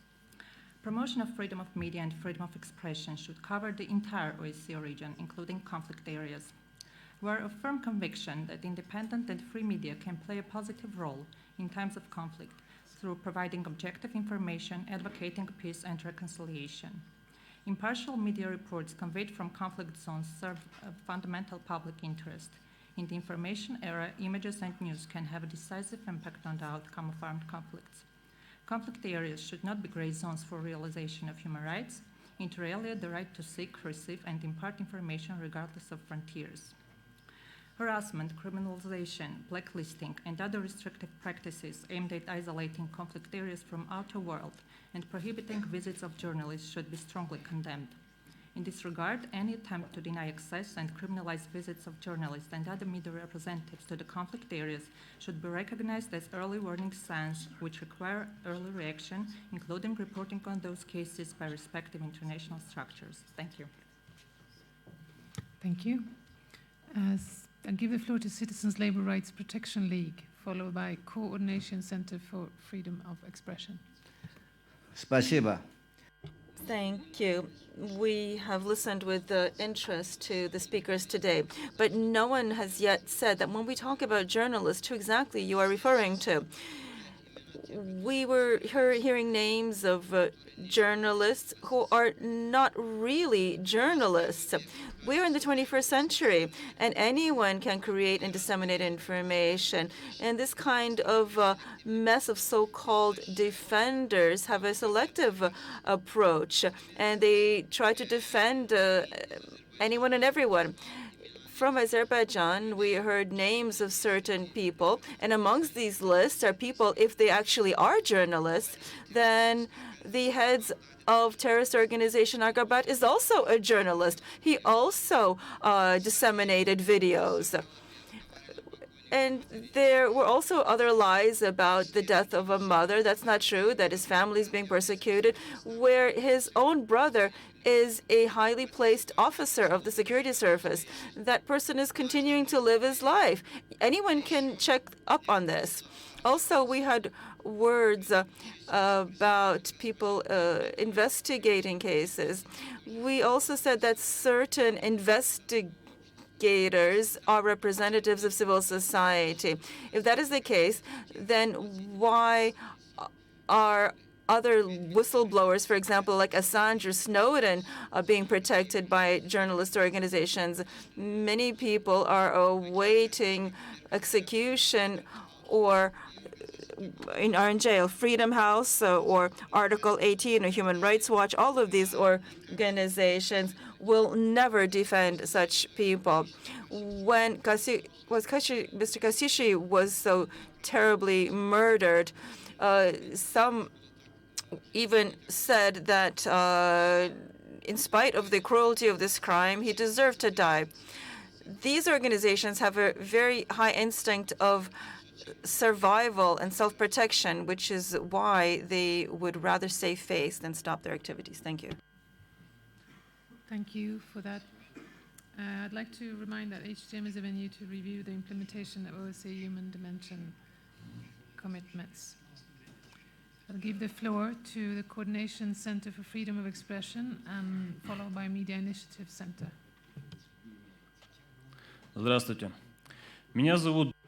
Good morning. Dmitry Vasiliev. I'm a Ukrainian journalist, and the Ukrainian Special Services have opened a fake proceedings against me and thrown me in prison, and this was done in the same way as for Julian Assange, who has reported on the military crimes of the U.S. military in Afghanistan and Iraq. He's now, and I would like to remind the authorities of Britain, Sweden, and the United States that you shouldn't put journalists into prison when they report on war crimes. When the war crimes are committed, there should be investigations opened against the perpetrators. And I, as a journalist, call for the immediate release of Julian Assange and a full investigation of the war crimes in Afghanistan and Iraq. There's enough evidence about that. I mean, everything is interrelated in the world, but unfortunately, the authorities of Ukraine are following the bad example of the UK and the United States authorities. So it's particularly important that in your countries you not open falsified proceedings against journalists. One of the main fighters for freedom of expression, Julian Assange, in the world is in one of your prisons. Do not feed the world with fake news about Julian Assange. Asili Moravitsky and others are also charged with terrorist information and hate crimes in Ukraine. You talk about a global fund to protect journalists, but if you don't release Assange from prison, then use some of the money available in this fund to protect him. Otherwise, it will be a double standard. You cannot justify repression against journalists by state security. We see that in Turkey and other countries, the United States and Britain, journalists are thrown into prison. I was put in prison for 82 days, another colleague for 54 days. How long will Assange be in jail? Please answer this. I mean, the governments of other countries follow your exemplar, so get it right.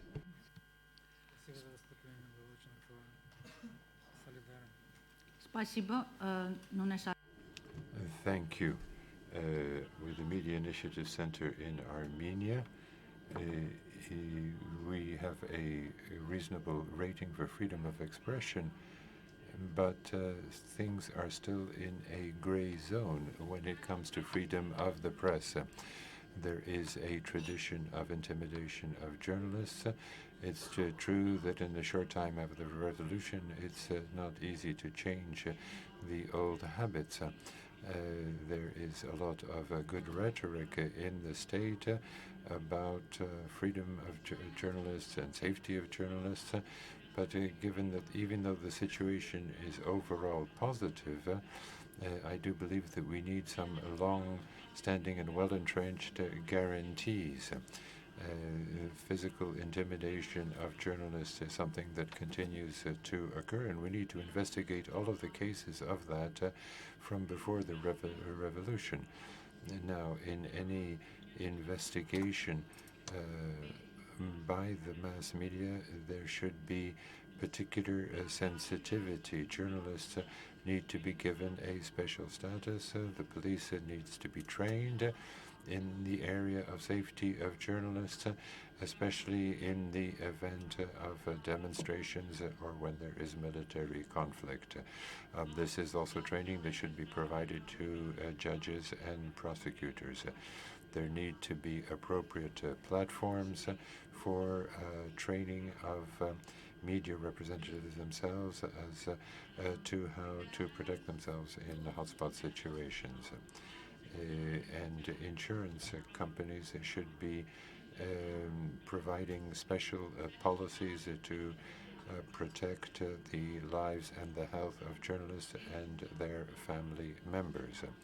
And we need to have strong professional associations that also work on the physical safety of journalists. And this all needs to be done in close cooperation between the international community and civil society. I have a recommendation to the OSCE concerning the possibility for journalists freely to travel without restriction in areas of conflict, especially in the Caucasus. Thank you.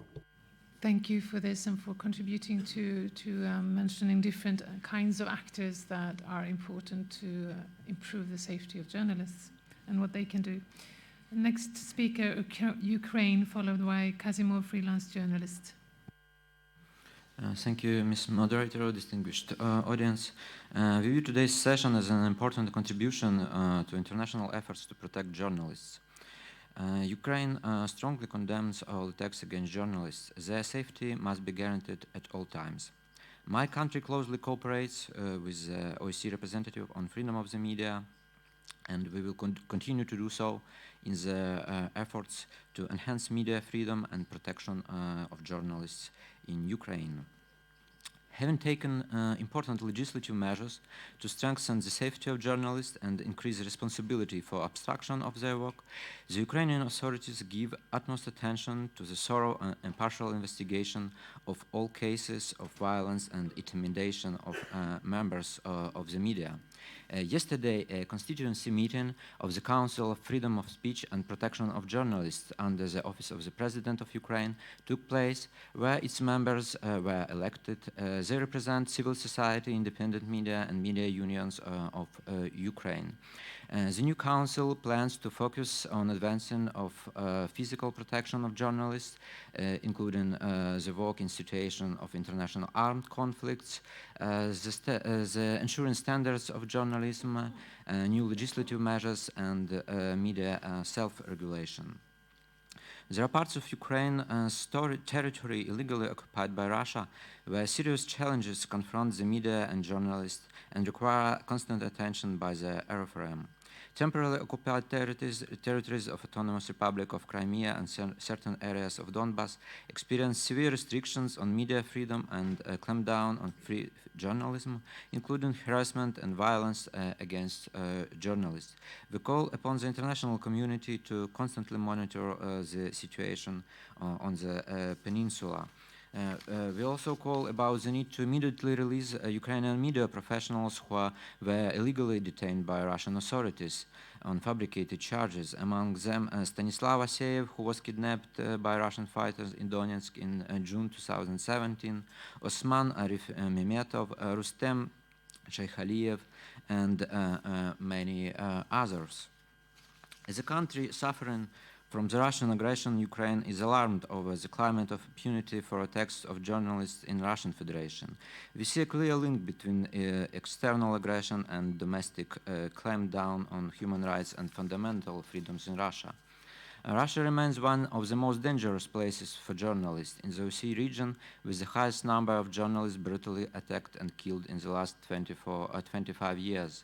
A report on journalist killings in the OSCE region since 1992, prepared by the Office of the RFRM, witnessed that among 400 journalists who paid the ultimate price for their work, over 170 journalists are from Russia.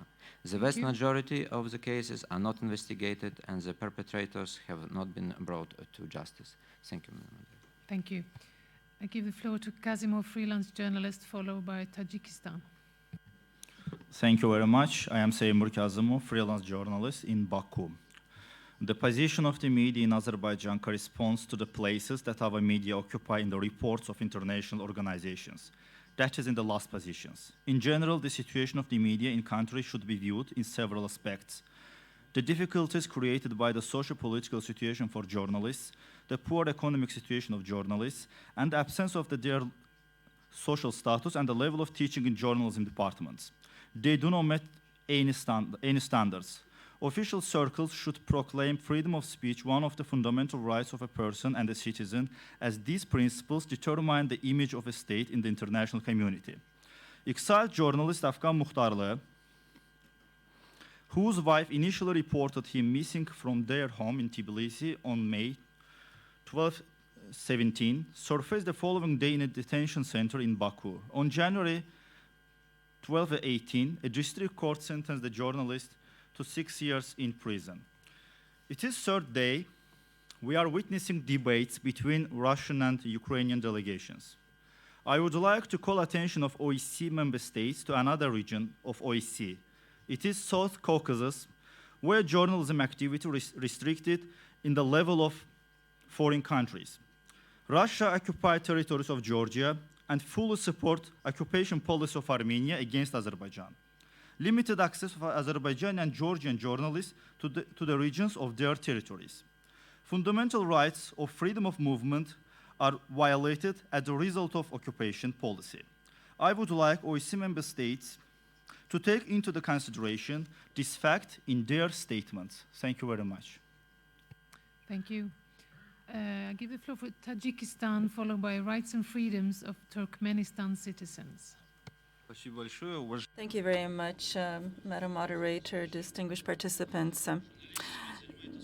Journalism plays a very important role in society in Tajikistan, especially the elaboration of any society is very much linked to the timely and varied coverage of events of the country and abroad through media.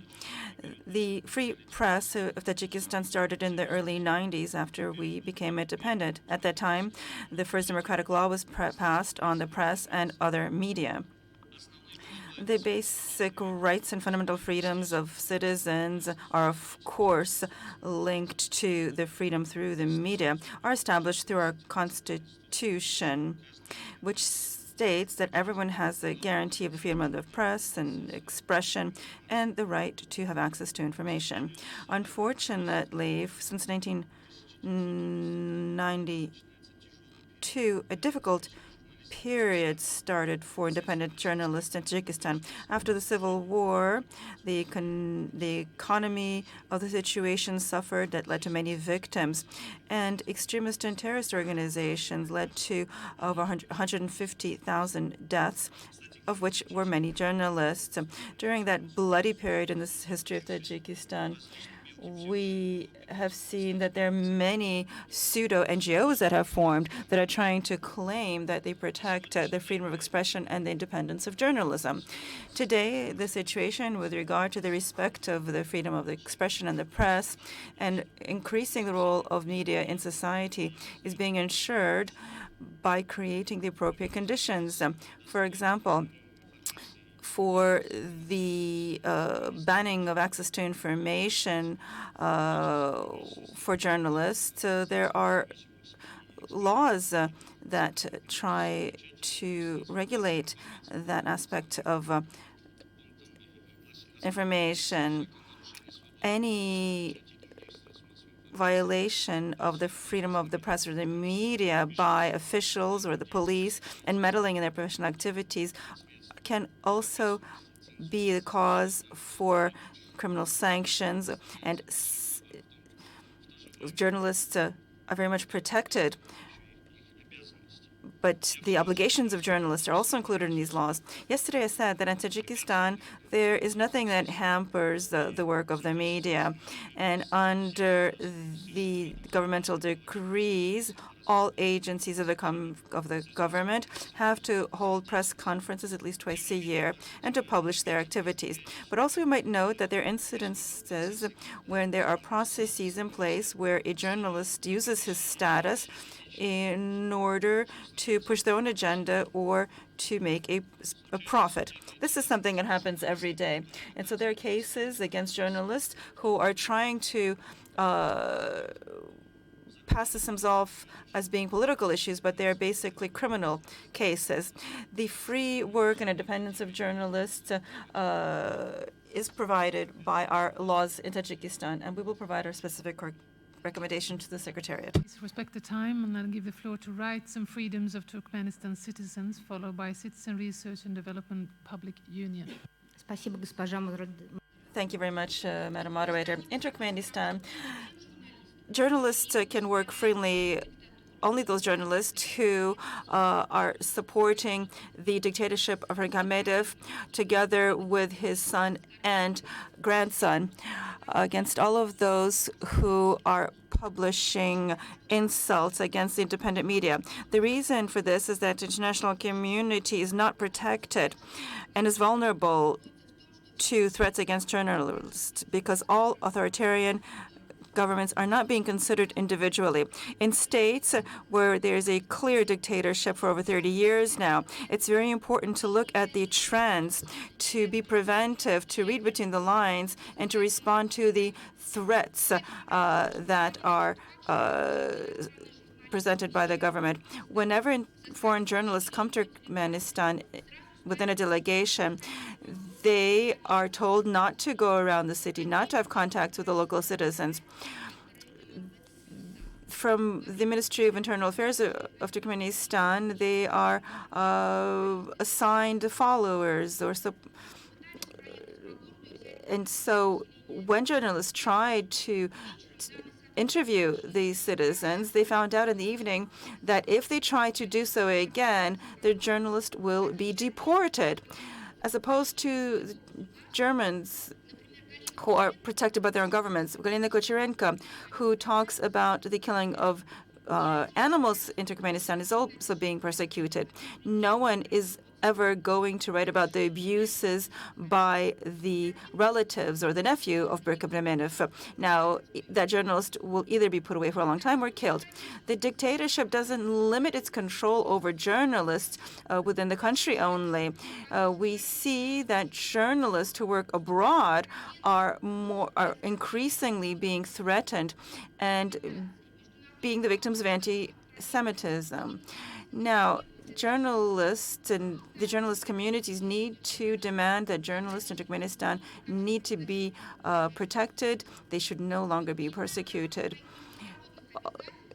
Turkmenistan, under its international obligations, must respect the right of people to express their personal opinions, even if this opinion does not correspond to the official opinions. The authorities for Turkmenistan should stop the persecution and xenophobic and anti-Semitic statements, to stop the persecution of a whole range of people who are trying to inform the international community about the problems in Turkmenistan. Thank you. Thank you. Next speaker represents Citizen Research and Development Public Union, followed by online newspaper Strana UA. Thank you very much. My name is Günel Safarova from Azerbaijan. The main indicator of democracy are provision of freedom of speech, freedom for public activities, free elections, fair court system, and so on. The situation with the freedom of speech is clear, and journalists are under the prison in Azerbaijan. Held on the 14th anniversary of the still unsolved killed Azerbaijani journalist Elmar Hüseyinov, and 2011, the journalist and writer Rafik Taghi was murdered and nobody was charged for the homicide. But today I would like to draw your attention to a practical issue. As we know, journalist accreditation should be regulated in accordance with Helsinki Final Act. However, to inform you that journalists of 120 OSCE states have so far entered to the territories of Karabakh, in breach of the accreditation rules of the Republic of Azerbaijan. Whom have those journalists applied for performing any activity in the territories of Azerbaijan? If it comes to the safety of journalists, the Armenian armed force killed 5 of journalists during the ceasefire. How we can speak about the security of journalists that even civilians have been killed in ceasefire? Thank you very much. Thank you. I give the floor to online newspaper Strana.ua, followed by Kazakhstan.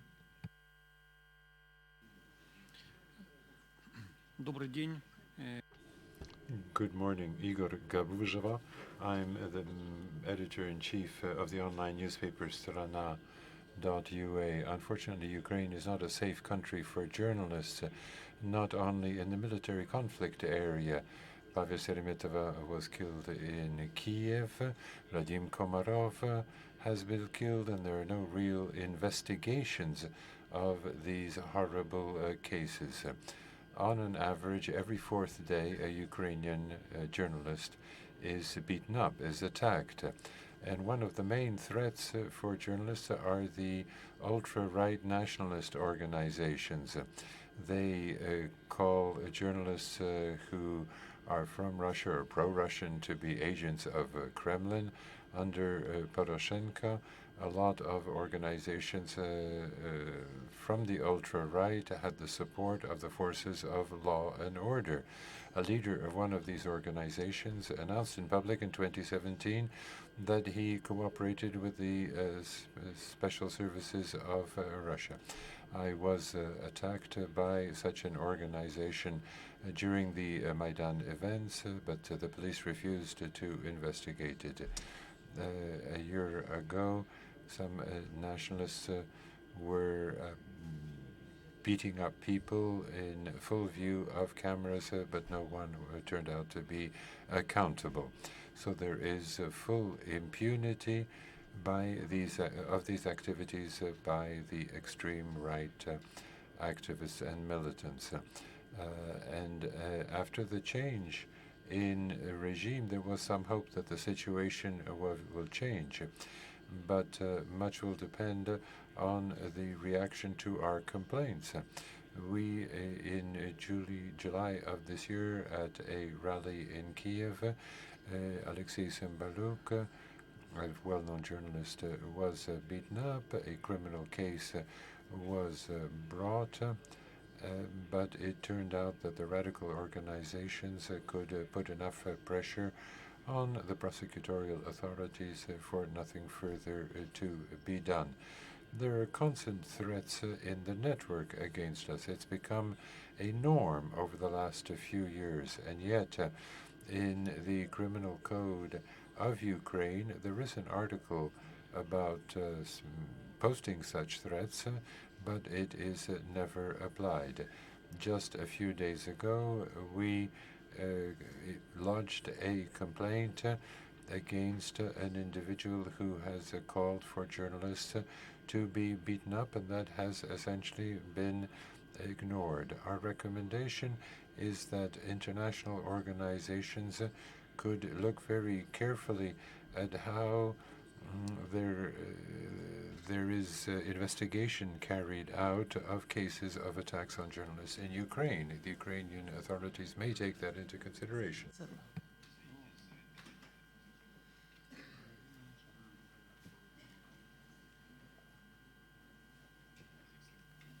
Kazakhstan. Distinguished participants, ladies and gentlemen. In the Republic of Kazakhstan, the state guarantees to journalists, in line with their professional work, their respect and protection of their person and their professional activities. And also we provide for the non-meddling in their professional activities. Under the penal code, there is criminal liability for hampering the professional work of journalists. What's more, all of the criminal violations against individuals under the penal code can also be applied to people who have committed crimes against journalists. Thus, the government protects the legal professional activities of journalists and provides for legal guarantees. Kazakhstan is strictly complying with the idea that any hampering of professional activities are unacceptable, especially if this is linked to any kind of violence. With reference to the statements by NGOs, the usurpation of journalist activities and attacks against journalists are now part of criminal proceedings, and those found guilty will be punished. And of course, this information will be made public. With regard to the arrests of journalists by the police during protest actions in Kazakhstan, I wanted to mention some of the nuances. In Kazakhstan, the right to the free expression and holding peaceful meetings are guaranteed by the constitution and the laws. But these actions were conducted in violation of the law on peaceful meetings. I think that in most countries there are laws against this. Now, the main task of the security forces was to ensure that public peace would be maintained and to avoid any kind of upheaval. The police sometimes did take certain measures to avoid for people to amass in certain areas. First, citizens were requested to leave, and only those who ignored the orders of the police, measures were taken against them. But special these certain citizens were then let go and they could go home. However, there had been incidences when some of the people detained were members of the media.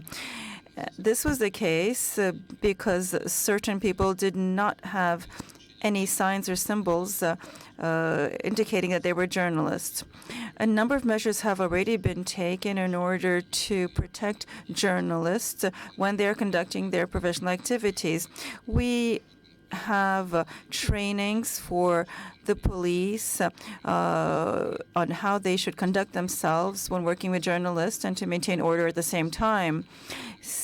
special symbols are going to be elaborated so that journalists can be identified as such when there is a large crowd of people gathering anywhere. Thank you very much. This, and also for introducing the role of police when combating harassment and violence against journalists.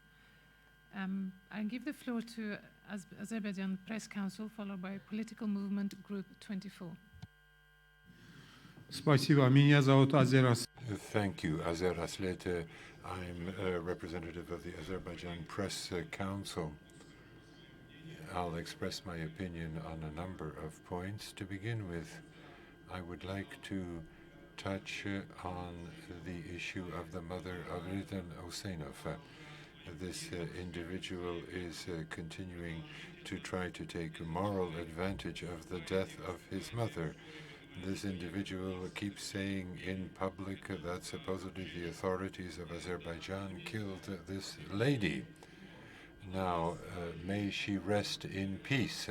She was an elderly lady, and she passed away in the fullness of life with a natural death.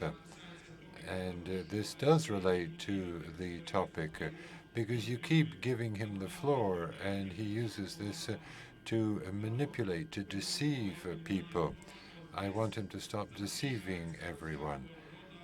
Any type of video or audio recording is prohibited here, and yet this individual is using spy technology here. He filmed himself and recorded his statement, and that's not ethical. I mean, an individual who claims to be a journalist, why is he using technology used by spies to collect data? Now, you can talk about a lot of different issues, but I don't have much time, so I'll concentrate on just a few points. I myself am a journalist, a practicing journalist.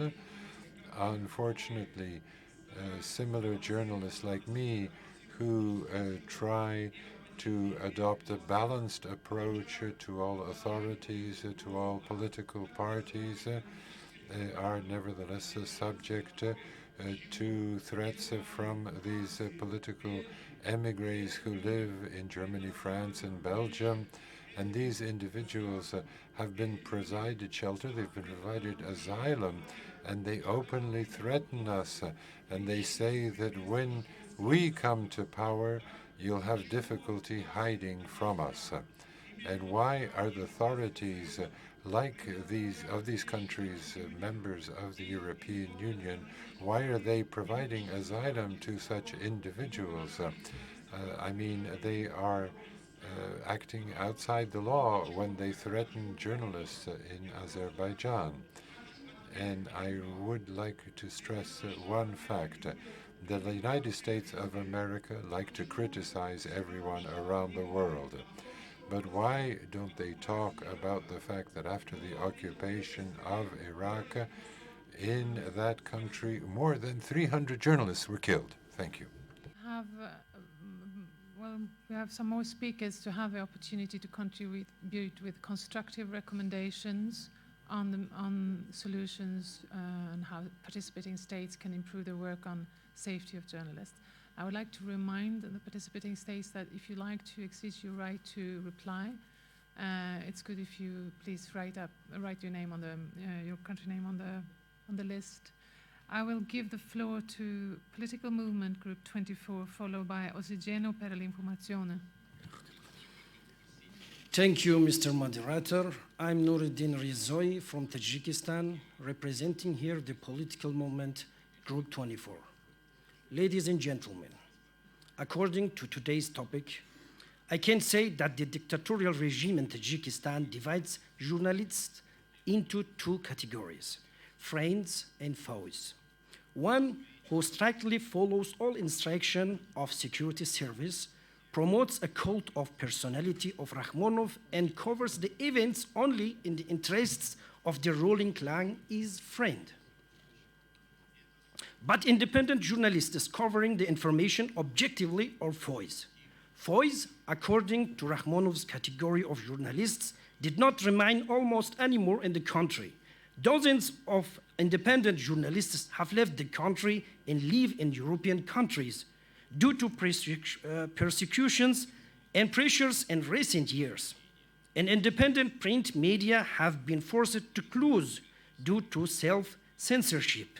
For your kind information, there are around 50 journalists have left the country for last 3 years. In the country, there were only those journalists promoting authoritarianism of Rakhmonov and his clan, guarantees of journalists' safety, media freedom, freedom of opinion and expression at the legislative level are just beautiful words that have no value. And administrative and judicial bodies themselves are involved in the persecution and pressure of independent media and journalists, as the state policy itself is directed against freedom of speech and journalism. And this fact completely violates the principles of television and radio organizations according to the Constitution of Republic of Tajikistan. Tajikistan is currently ranked 161 out of 180 in the World Press Freedom Ranking compiled by Reporters Without Borders in 2019. In conclusion, I would like to note that for the past few years on this podium, we have been talking about the problems of violation of fundamental human rights and freedoms in Tajikistan, and this gives hope to our citizens. But unfortunately, some European politicians like Donald Tusk, President of European Council, visit Tajikistan and praise the dictator and his regime through the media, saying Freire, for example. Last word. No point of order. Визиты иностранных гостей на уровне президента. The visits of foreign officials at the level of president, I mean, that's not really related to the theme we're discussing. Мы говорим, мы не рассматриваем визит Дональда Туска. But we're not here to talk about the visit by Donald Tusk. Millions of grants have received. Excuse me, sir. Point of order taken. I give the floor to the speaker. I'm concluding. Just a few seconds. I have no much more time here to count how much millions of grants have received this regime just in last year from European countries. For sure, all of them which eventually goes through corruption to strengthen the power of Rakhmonov and his family. And this fact on the contract takes away the hope of the Tajik people. Thank you for your attention. So I give the floor to Ossigeno per l'informazione, followed by National Union of Journalists of Ukraine. Good morning. Ossigeno per l'informazione is the only independent non-governmental observatory in Europe that for 10 years has been conducting continuous monitoring of threats to journalists, bloggers, and other information workers. Our monitoring is based on direct observation and recording of the phenomenon through a scientific method that we ourselves developed and which is recognized by national and international institutions. The handbook of Ossigeno's method in English can be downloaded from our website ossigeno.info. Between January 2006 and June 2019, Ossigeno has documented and revealed details of as many as 4,000 certified threats and cases of intimidation, of which 137 were recorded in the first 6 months of this year. Every episode made public by Ossigeno has been confirmed through our rigorous fact-checking process. Ossigeno has also obtained official Italian government statistics which reveal that in Italy each year there are on average some 6,000 new criminal allegations for libel, and more than 90% of them are found to be baseless and are dismissed by judges in court. Nevertheless, each year some 155 people, mostly journalists, are found guilty and sentenced to jail terms, amounting in all to over 100 years. Thanks to the scientific methodology used and this ability to detect episodes never reported by the media, Oxygeno data also provide an important indication of how, in other European countries too, the freedom of expression and information may be repressed and limited in ways that are not yet properly understood. Oxygeno is convinced of the need to break down the wall of public indifference towards violence and abuses directed against journalists. Rhetorical denunciations have been ineffective. It is essential to document and make public as many violations as we can, verifying each of them in a way that make it impossible to deny. This work must also be possible in any country where the rule of law is applied. Thank you. Thank you. I leave the floor to National Union of Journalists of Ukraine, followed by Set My People Free. Thank you very much, ladies and gentlemen. My name is Malvakev. I am the Secretary of the National Union of Journalists from Ukraine. The safety and security for journalists, it's very important for Ukrainian journalists. At the first session of the session, Harlem Desir noted the significance of the liberation of Sentsov and Lestrudov. I also would like to thank diplomats from Sweden and the USA, and not forgetting that Nassan Nassiev, our journalist, has been prisoner for 3 years in Donbass. And we hope that thanks to our solidarity and political efforts, Stanislav will soon be freed. I would like to ensure that the demand for his freedom should be included in the resolution of our forum. Talking about safety of journalists in Ukraine means that we can see that we have one of the most progressive laws on protecting journalists. In the Penal Code of Ukraine, there's a whole range of articles that basically have made it on paper to seem that journalists are protected, but there have been absolutely no cases that have found crimes against journalists, but the crimes actually do exist. Every fourth day, there are attacks against journalists.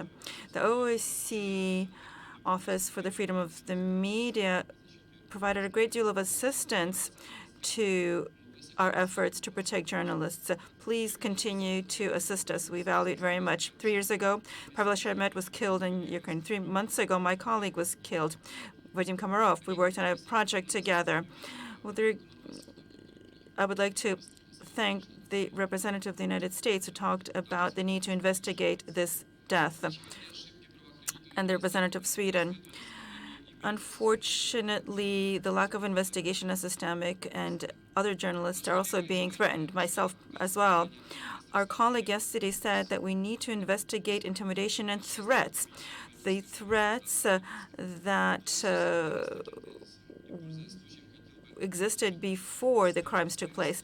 I would like to say that the OSCE should hold a conference in Ukraine on the issue of reacting to threats and intimidation against journalists by including all of the colleagues that I mentioned earlier. I would like to request that the OSCE Office on the Freedom of the Media, as well as other organizations, to help us with regard to other projects that were mentioned today by the UK in holding seminars in Ukraine on the topic of safety of journalists. In conclusion, let me also thank the diplomats from Canada, the US, and the European Union, as well as others, for supporting Ukraine on its status with regard to our territorial integrity, which has clearly been demonstrated at this forum yesterday. Thank you. Thank you, and thank you for the kind word to our office.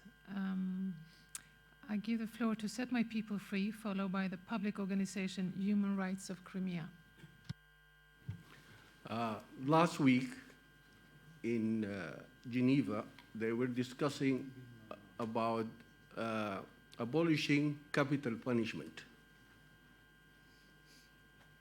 It is a serious matter when you execute somebody, but it is more serious when you execute a journalist for saying the truth.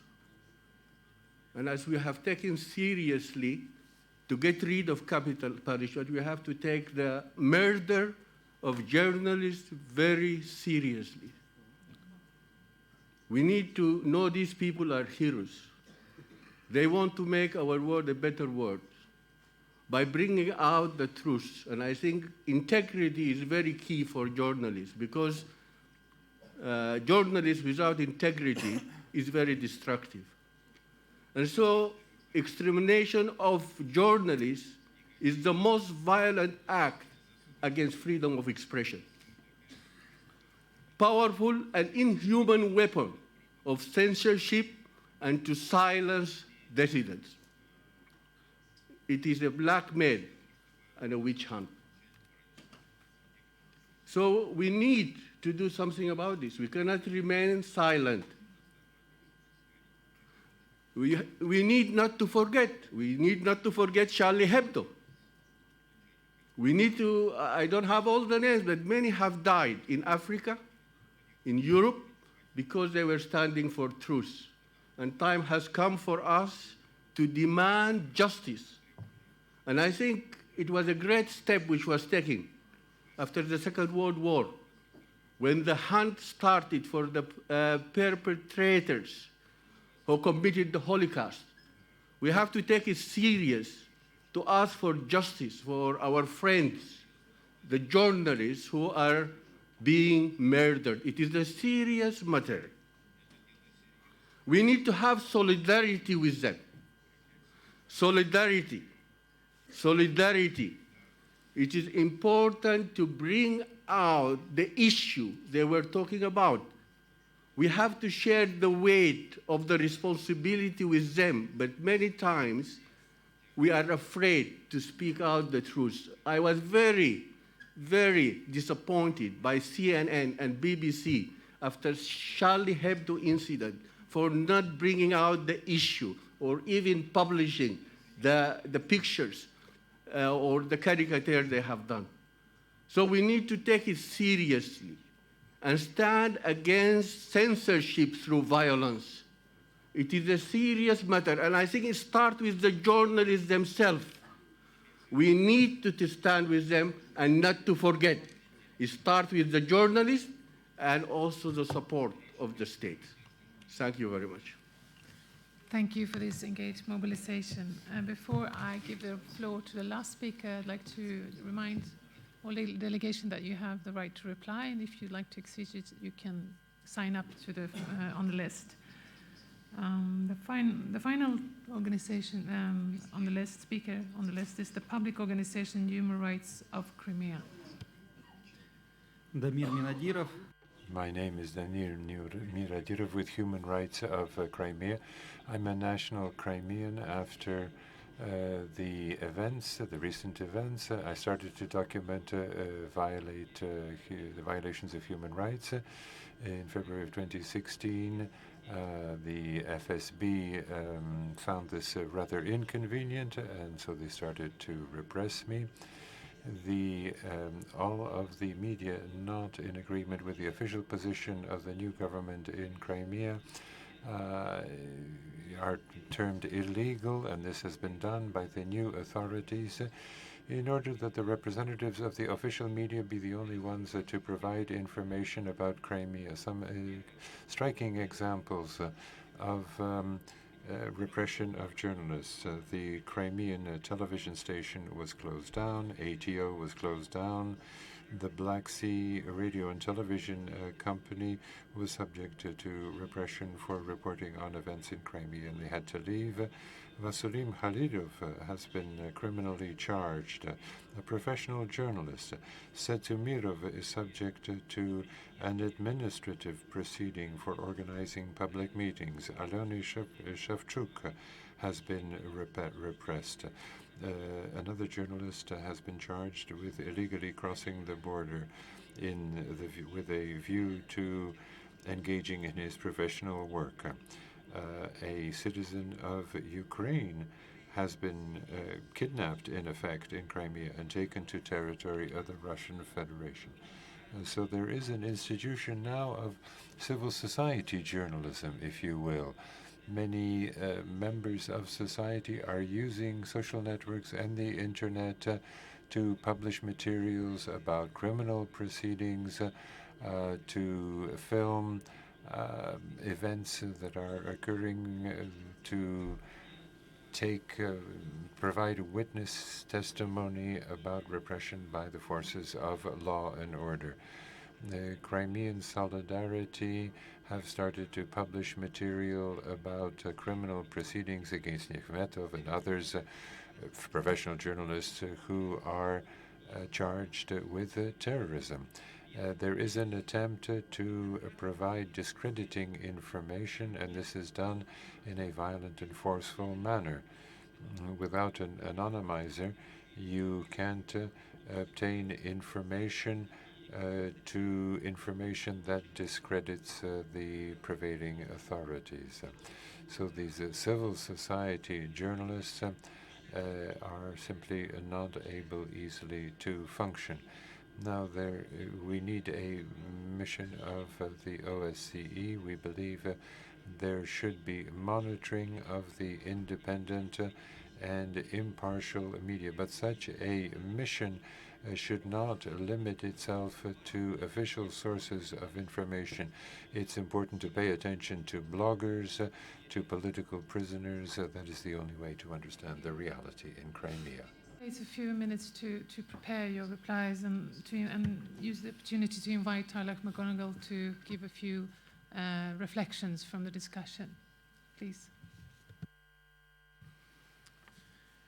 Thank you again for the floor and for the various contributions from all of you. I think one of the very important things to come out of this discussion today is the attention for the sheer number of individual cases that have been mentioned, and also the patterns that those individual cases contribute to. These are very, very worrying statistics and patterns that we are seeing, so it's very important to draw attention to them. And again, in the spirit of the whole session, let's try and look forward and think through what possible measures would be constructive in addressing these very, very deep-rooted and recalcitrant problems that we've been discussing. So the first thing that I'd like to refer to is the attention that various speakers have paid to climate or context or environment. And I think it's very important then to stress, as many speakers did, how problematic and dangerous it is when, for example, political leaders and politicians and public figures verbally abuse or threaten or intimidate or harass or actively seek to undermine the integrity of journalists, because these are statements that are problematic and threatening, and they come from positions of power, and they can have a very far-reaching, chilling effect on the work of journalists. And I think it's very important not to be complacent about these kinds of utterances when they are made. And I think one of the speakers referred to the normalization of these kind of statements and the dangers that are inherent in those stations. And I think it was very important.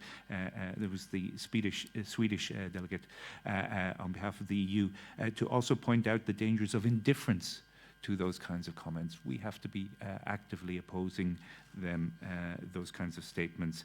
And that's why you see in the Ministerial Council decision, in the Council of Europe recommendation, in the Tallinn guidelines, and in other statements, increasing insistence that there has to be zero tolerance about these kind of statements from political leaders and public figures. That's a starting point, an important starting point. Second point I'd like to make concerns the positive obligations of states under international human rights law, under European human rights law. States have a positive obligation, besides their obligation not to interfere with the freedom of expression, they have a positive obligation to guarantee effectively the safety and security of everyone wishing to participate in public debate, and in particular journalists, because of the societal role that they play.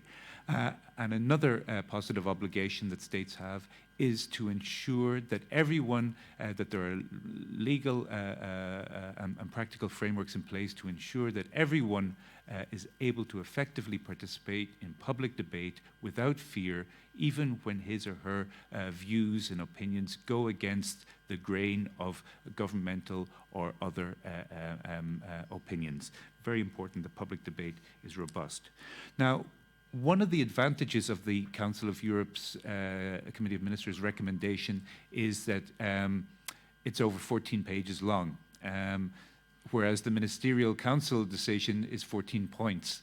But what you see in those 14 pages is a wealth of detail about how you can actually follow up meaningfully on the 14 points in the Ministerial Council decision. So I would invite you to look at that closely. There are lots of best practices that are encouraged, and there's also a very meticulous attempt to clarify the obligations of states in that regard. And what's very useful, we heard this in the discussion as well, is that you have to pay attention to the different branches of state authorities because they've all got different roles. It's important then to have be very clear-sighted about what the specific obligations are of the government, but also the judiciary, public prosecutors, law enforcement agencies.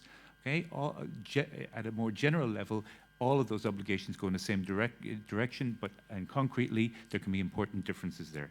And then finally, I would like to pick up on a point made by the moderator as well, that it would be great to gather and follow up on more best practices as regards the gender-specific dimension to all of this, and the side meeting will surely be a catalyst for gathering those best practices, and the same goes for digital security issues, the focus of the side event this morning. Thank you very much. Thank you. So now I will give the states the right to reply, starting with France, followed by Kyrgyzstan. 1 minute each. Merci. Thank you, Madam Chair.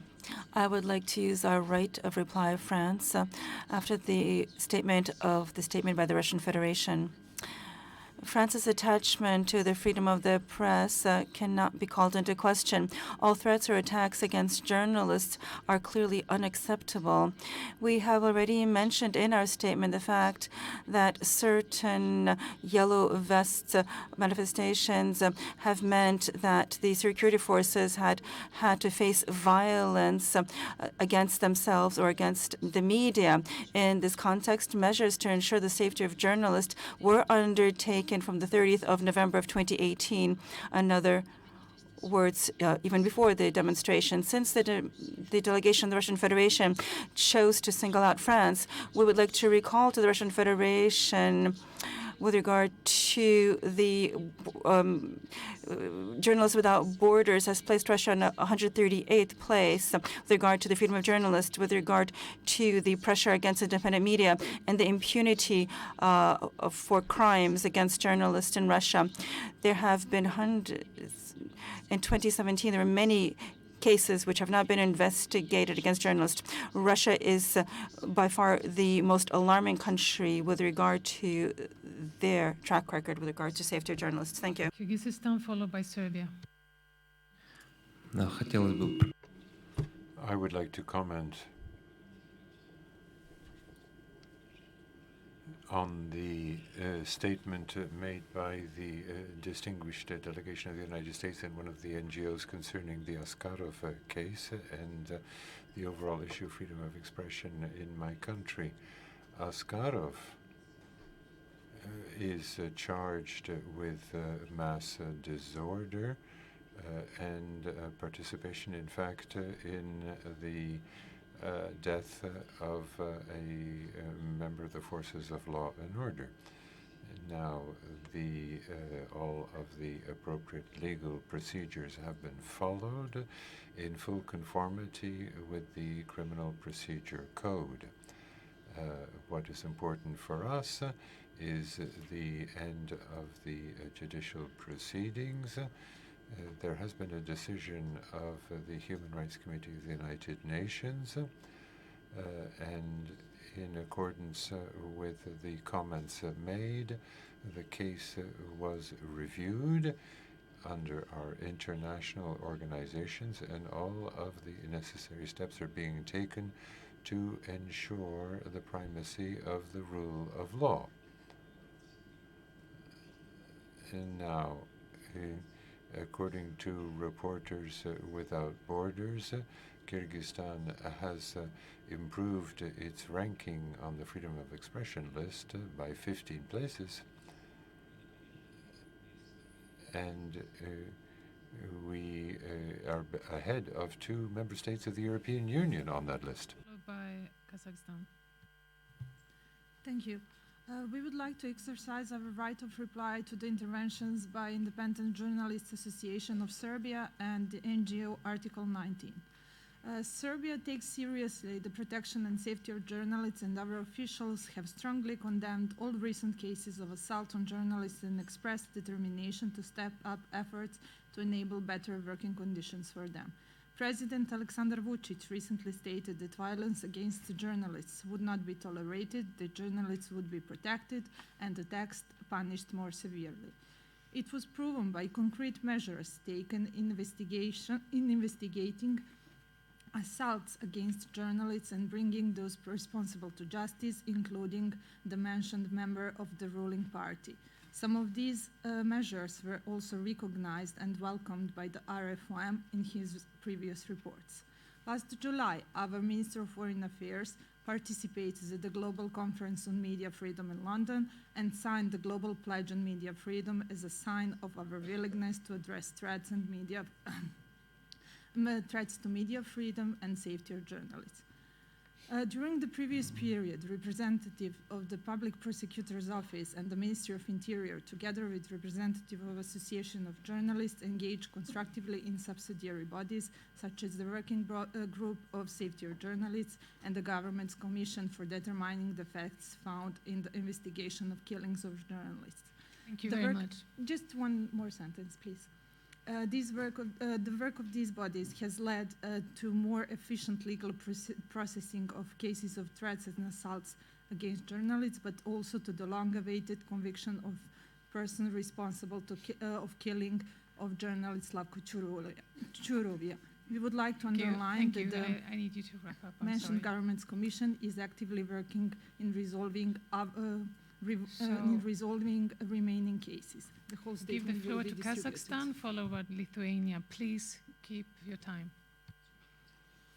Спасибо. Thank you. We wanted to comment on behalf of Kazakhstan, the recommendation of the Kazakhstan NGOs with regard to decriminalizing libel.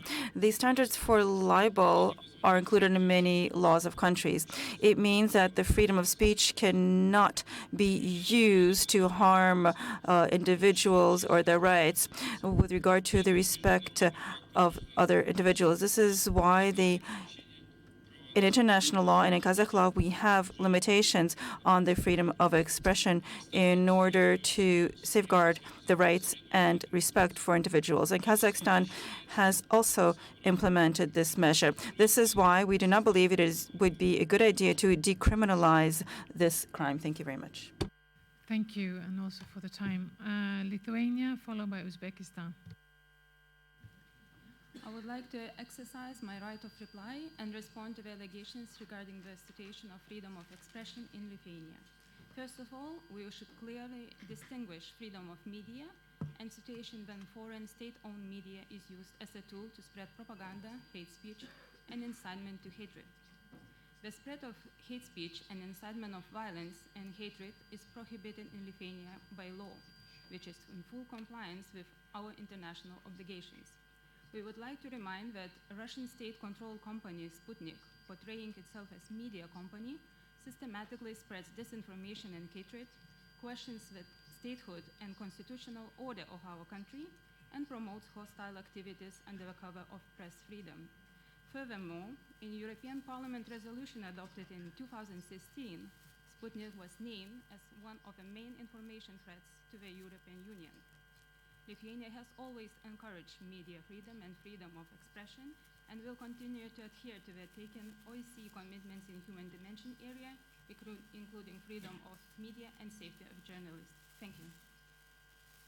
Thank you. I give the floor to Uzbekistan, followed by Malta. Спасибо. Thank you for giving me the floor. I'd like to say that the Republic of Uzbekistan fully fulfills all of the obligations that it has taken on board when it comes to ensuring the safety of journalists. In particular, over the last 3 years, a new political approach of President Mirziyoyev has been evident. It does, in fact, ensure more openness, more transparency, and a better guaranteeing of freedom of speech. We have a very good legislative basis for this, and there has been a recommendation that not just journalists but other media representatives need to be protected. That is now enshrined in our national law in accordance with international practice. In closing my statement, I'd like to touch on a very important point, namely that this platform should not be taken advantage of. This is a prestigious organization. It should not be taken advantage of to make certain statements that are unconstitutional. I mean, some group of unknown citizens are imposing their own agenda on our meeting in a way that has nothing to do with the theme. And I'm talking in particular of the representatives of the so-called Karakalpakstan. In accordance with the constitution of Uzbekistan, the Republic of Karakalpakstan is a sovereign republic within the boundaries of our Republic of Uzbekistan. So there can be no question of occupation. I mean, this is a very important point. I just need half a minute more. I'd like also to say that to the moderator that it's not appropriate that the authority, the prestige of this organization and this meeting be taken advantage of to engage in illegal activities against the participating states. I invite the floor to Malta, followed by the USA. Thank you, Madam Chairperson. I would like to exercise the right of reply in response to some allegations made during this session. I will not delve into the issue of the public inquiry since this was already covered in our statement. The Media and Defamation Act is a very recent piece of legislation which was enacted by the government following lengthy consultations, particularly with the OSCE, and upon following the valuable recommendations of the Office of the RFOM. It abolished with immediate effect criminal libel and particularly or related offenses in the criminal code. The protection of journalistic sources was also enhanced, as it was also extended to protect citizen journalism. The bill is the result of several professional evaluations. However, the issue of inheritance of action libels by the heirs of a deceased journalist could not be addressed if the heirs decide to accept the inheritance. The abolition of a civil action without compensation upon the death of a defendant in libel would raise issues relating to inter alia the right to a fair trial under the European Convention on Human Rights. This in all effect means that the government cannot interfere in, abolish or truncate civil actions started by third parties and private citizens from continuing against the heirs of a deceased journalist. In conclusion, we remain willing to engage with the Office of the RFOM to further discuss this issue. Thank you. Thank you. I invite United States of America, followed by the Russian Federation. Madam Moderator, the United States would like to respond to the earlier speakers who registered as journalists but have presented themselves in these sessions as though they are government representatives. The speakers today and yesterday have repeatedly urged attendees to visit Crimea to see how wonderful things are there. If these poorly disguised Russian government representatives would like to increase international visibility and awareness regarding conditions in Crimea, I would urge them to allow the OSCE Special Monitoring Mission, which Russia has blocked from fulfilling its mandate to report on the situation in the entirety of Ukraine, which includes Crimea. I would also encourage Russia to allow the UN Human Rights Monitoring Mission in Ukraine and outside civil society organizations to operate in Crimea and report on the widespread human rights abuses there. That would be a lot more effective than by revealing the truth in Crimea. On war crimes, the United States has historically been and will continue to be a strong supporter of meaningful accountability with appropriate mechanisms. And Madam Moderator, just very quickly, with respect to Julian Assange, I'm not going to litigate that here, but I will remind all of you that the United States has a legal system that will ensure he has due process and that the United States law protects individuals in the justice system from being mistreated. Thank you. Thank you. I invite the Russian Federation, followed by Finland on behalf of the EU. Thank you. We would like to respond to the insinuations of Ukrainian Canadian delegations, which are unjustified. Russia has regularly provided to the specialized international organizations on information with regard to investigation into crimes against journalists. We would recommend to participating states of the OSCE to pay attention to countries where media members, the murders, are uninvestigated and have not been investigated for years with no information provided to the international community. In response to the statement by the USA, once again, we affirm that representatives of the Crimean newspapers who spoke here today are registered official participants of our meeting and do not represent any official state structures. Thank you. Finland on behalf of EU, followed by Tajikistan. Thank you, Madam Moderator. I would like to pass the floor to the representative of the EU. Thank you, Madam Moderator. Again, in reply to some remarks that were made in this room during the session, we would like to reiterate our already well-known position on the illegal annexation of Crimea and the city of Sevastopol by the Russian Federation, which we do not recognize and will not recognize.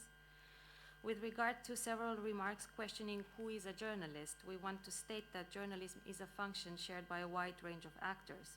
That's why we believe that protection of journalists should not be limited to those formally recognized as journalists, but should cover others, including community media workers and citizen journalists and others who may be using new media as a means of reaching their audiences.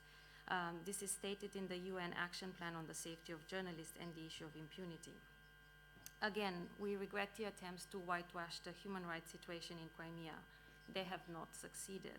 We continue to remain deeply concerned about the dire situation of human rights and fundamental freedoms in the Autonomous Republic of Crimea and the city of Sevastopol since its illegal annexation by Russia. Over the past 5 years, residents have been facing systematic restrictions of fundamental freedoms, including freedom of expression. And last point, as the visit of the President of the European Council, Donald Tusk, to Tajikistan was mentioned, which followed shortly after the launch of the new Central Asia strategy, let me reassure you that for the European Union, the promotion and protection of rule of law, human rights, and fundamental freedoms remain at the core of the EU-Central Asia relations. Thank you. Okay, so I give the floor to Tajikistan, followed by Canada. Thank you very much, Moderator. I would like to reply concerning some aspects mentioned by a number of speakers concerning, for instance, the closure of printing presses and restriction of freedom of expression. Last year, a substantial number of publishers closed down for economic reasons. Electronic digital media have been developing, so readership and subscriptions are declining, and that is a process that is natural and is underway not just in Tajikistan but around the world. And this has been mentioned by a number of participants at this conference and other conference on the development of the media. And this subject of supposed mass emigration or fleeing of journalists from Tajikistan, well, that's not in fact the case. Over the last 2 years, Tajikistan has been left by one journalist, someone who wanted to find better work, better paid work elsewhere, and so they wanted to improve their living conditions. To the interpreter's time is soon out. but so please stay to your minute. I will invite Canada, followed by the UK. Thank you, Madam Moderator. I would like to exercise a right of reply with regard to the interventions made by the Russian Federation delegation and its other representatives who have taken the floor earlier this morning. Once again, Canada underscores the Autonomous Republic of Crimea and the city of Sevastopol are an integral part of Ukraine, and we do not and will not recognize the attempted illegal annexation of the peninsula by the Russian Federation. We will always strongly condemn the many other attacks on the territorial integrity and sovereignty of Ukraine made by the Russian Federation, as well as its ongoing crackdown on media freedom and other human rights in the Ukrainian peninsula of Crimea. As regards the issue of who may or may not be considered members of the media, we will continue to recognize all of those who attempt to contribute to public knowledge, whether they be citizen journalists, video or audio crew, bloggers, interpreters, or any other person working to this end. Media actors are not defined by who they are, but by what they do, and they should be protected in the conduct of their journalistic work. Thank you, Madam Moderator. Thank you. I invite United Kingdom, followed by Armenia. Thank you, Madam Moderator. I'd like to exercise our right to reply in response to comments made about the detention of Julian Assange. It's absolutely right that Mr. Assange faces justice.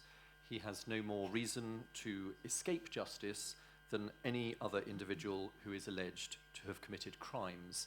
And the United Kingdom has followed the long-established processes in place on extradition as set out by the Home Office. Thank you.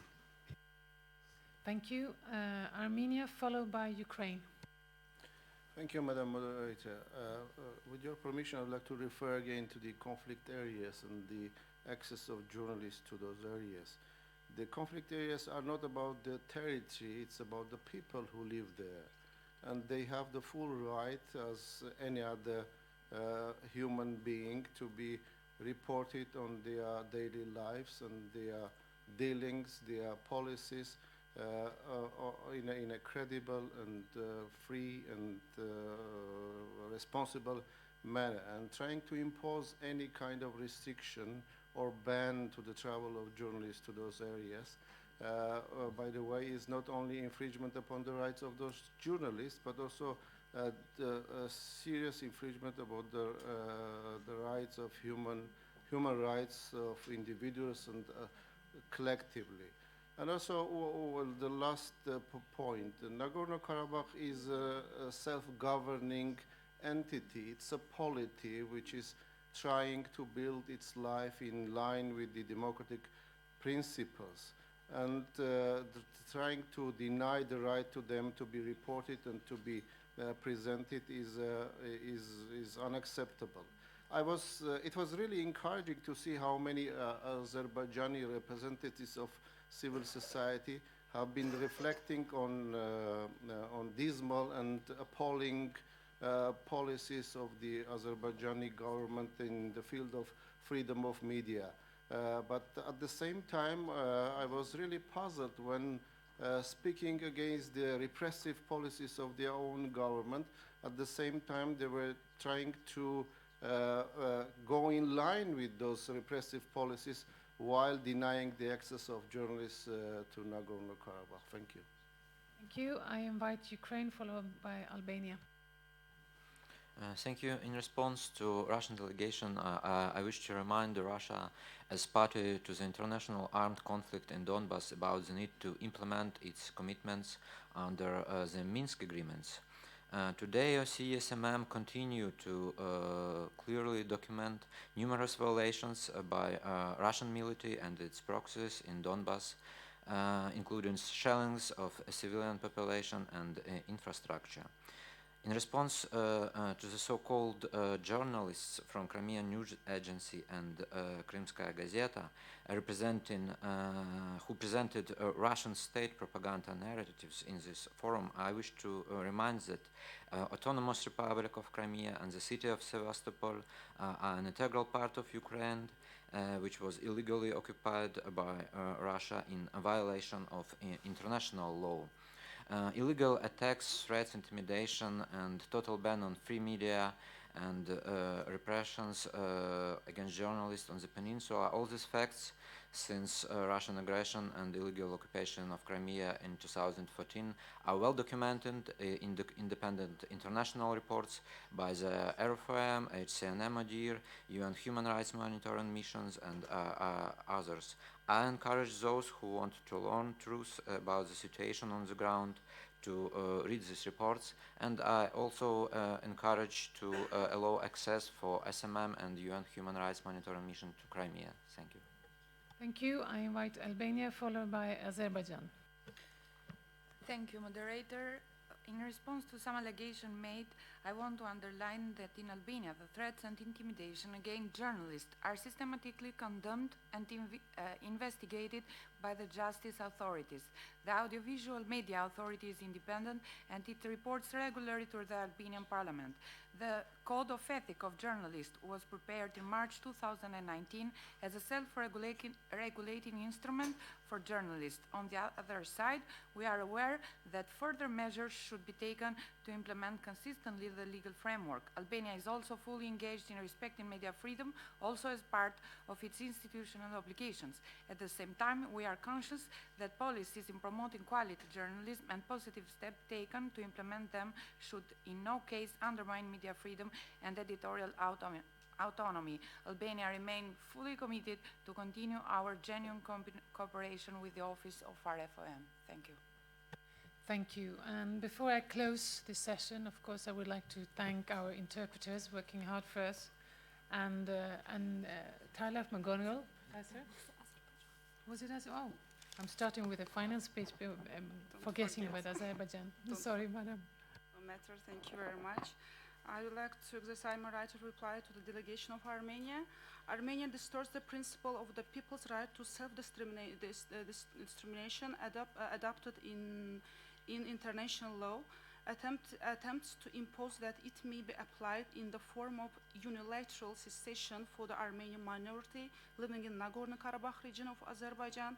It contradicts the principle of self-determination set forth in the Charter of the United Nations and the Helsinki Final Act. Armenia has not yet implemented 4 United Nations Security Council resolutions on withdrawal of its armed forces from the Nagorno-Karabakh and surrounding districts. Unauthorized visits to Nagorno-Karabakh and other regions of Azerbaijan occupied by Armenia are considered illegal. So, therefore, there will be continued to be included in blacklist. It is internationally recognized right of Azerbaijan. Concerning the reference to the so-called Nagorno-Karabakh, this is a separatist regime established by Armenia through the use of force in the occupied territories of Azerbaijan. Thank you very much. Thank you, and again, I'm sorry that I created a bus and forgot to give you the floor. Sorry. So again, I've thanked the interpreters, and I'd like to thank Tarek McGonigal for your not only introduction, but also wrapping up, helping us to reflect on what has been going on at the meeting. I find that there are many solutions and many recommendations that are really interesting and relevant, and I hope that you find inspirations and way forward to work on this. After, I'd like to give a few do a little bit commercial here. In the lunch, my office will present findings and the reflections on the intersection between artificial intelligence and media freedom. And after that, you will be able to participate in the working session 5 on legal safety and provide even more recommendations and concrete constructive ways forward. Tonight, there will be a possibility for you to see the very appreciated documentary film that the RFM office has produced. It's touring and being invited again and again at different film festivals. We are very proud of this. A Dark Place, where you get very strong reflections on very courageous journalists, female journalists in different countries, presenting the effects and the reflections on the safety of journalists from a female perspective.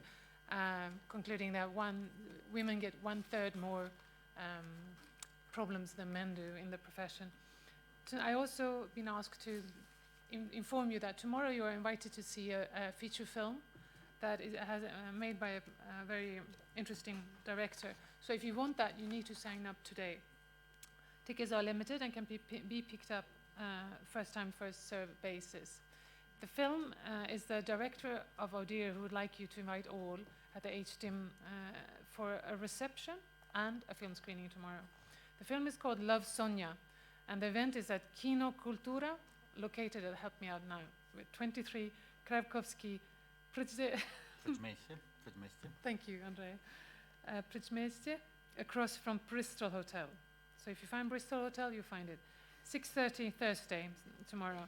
The film will be followed by a Q&A with the film director, Tabrez Nourani, and leading experts on combating trafficking in human beings in the OSCE region. So tickets are limited, can be picked up at the reception desk today from 9 to 10:30 and 4 to 6:30 tomorrow and today. And it's a great film. It is a great film, Andre, my colleague, confirms this.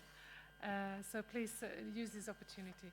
And if you want to sign up for the next session on legal safety, please note that 1 hour before the next session, you can sign up. Maximum 50 speakers, bring your badge. Thank you very, very much.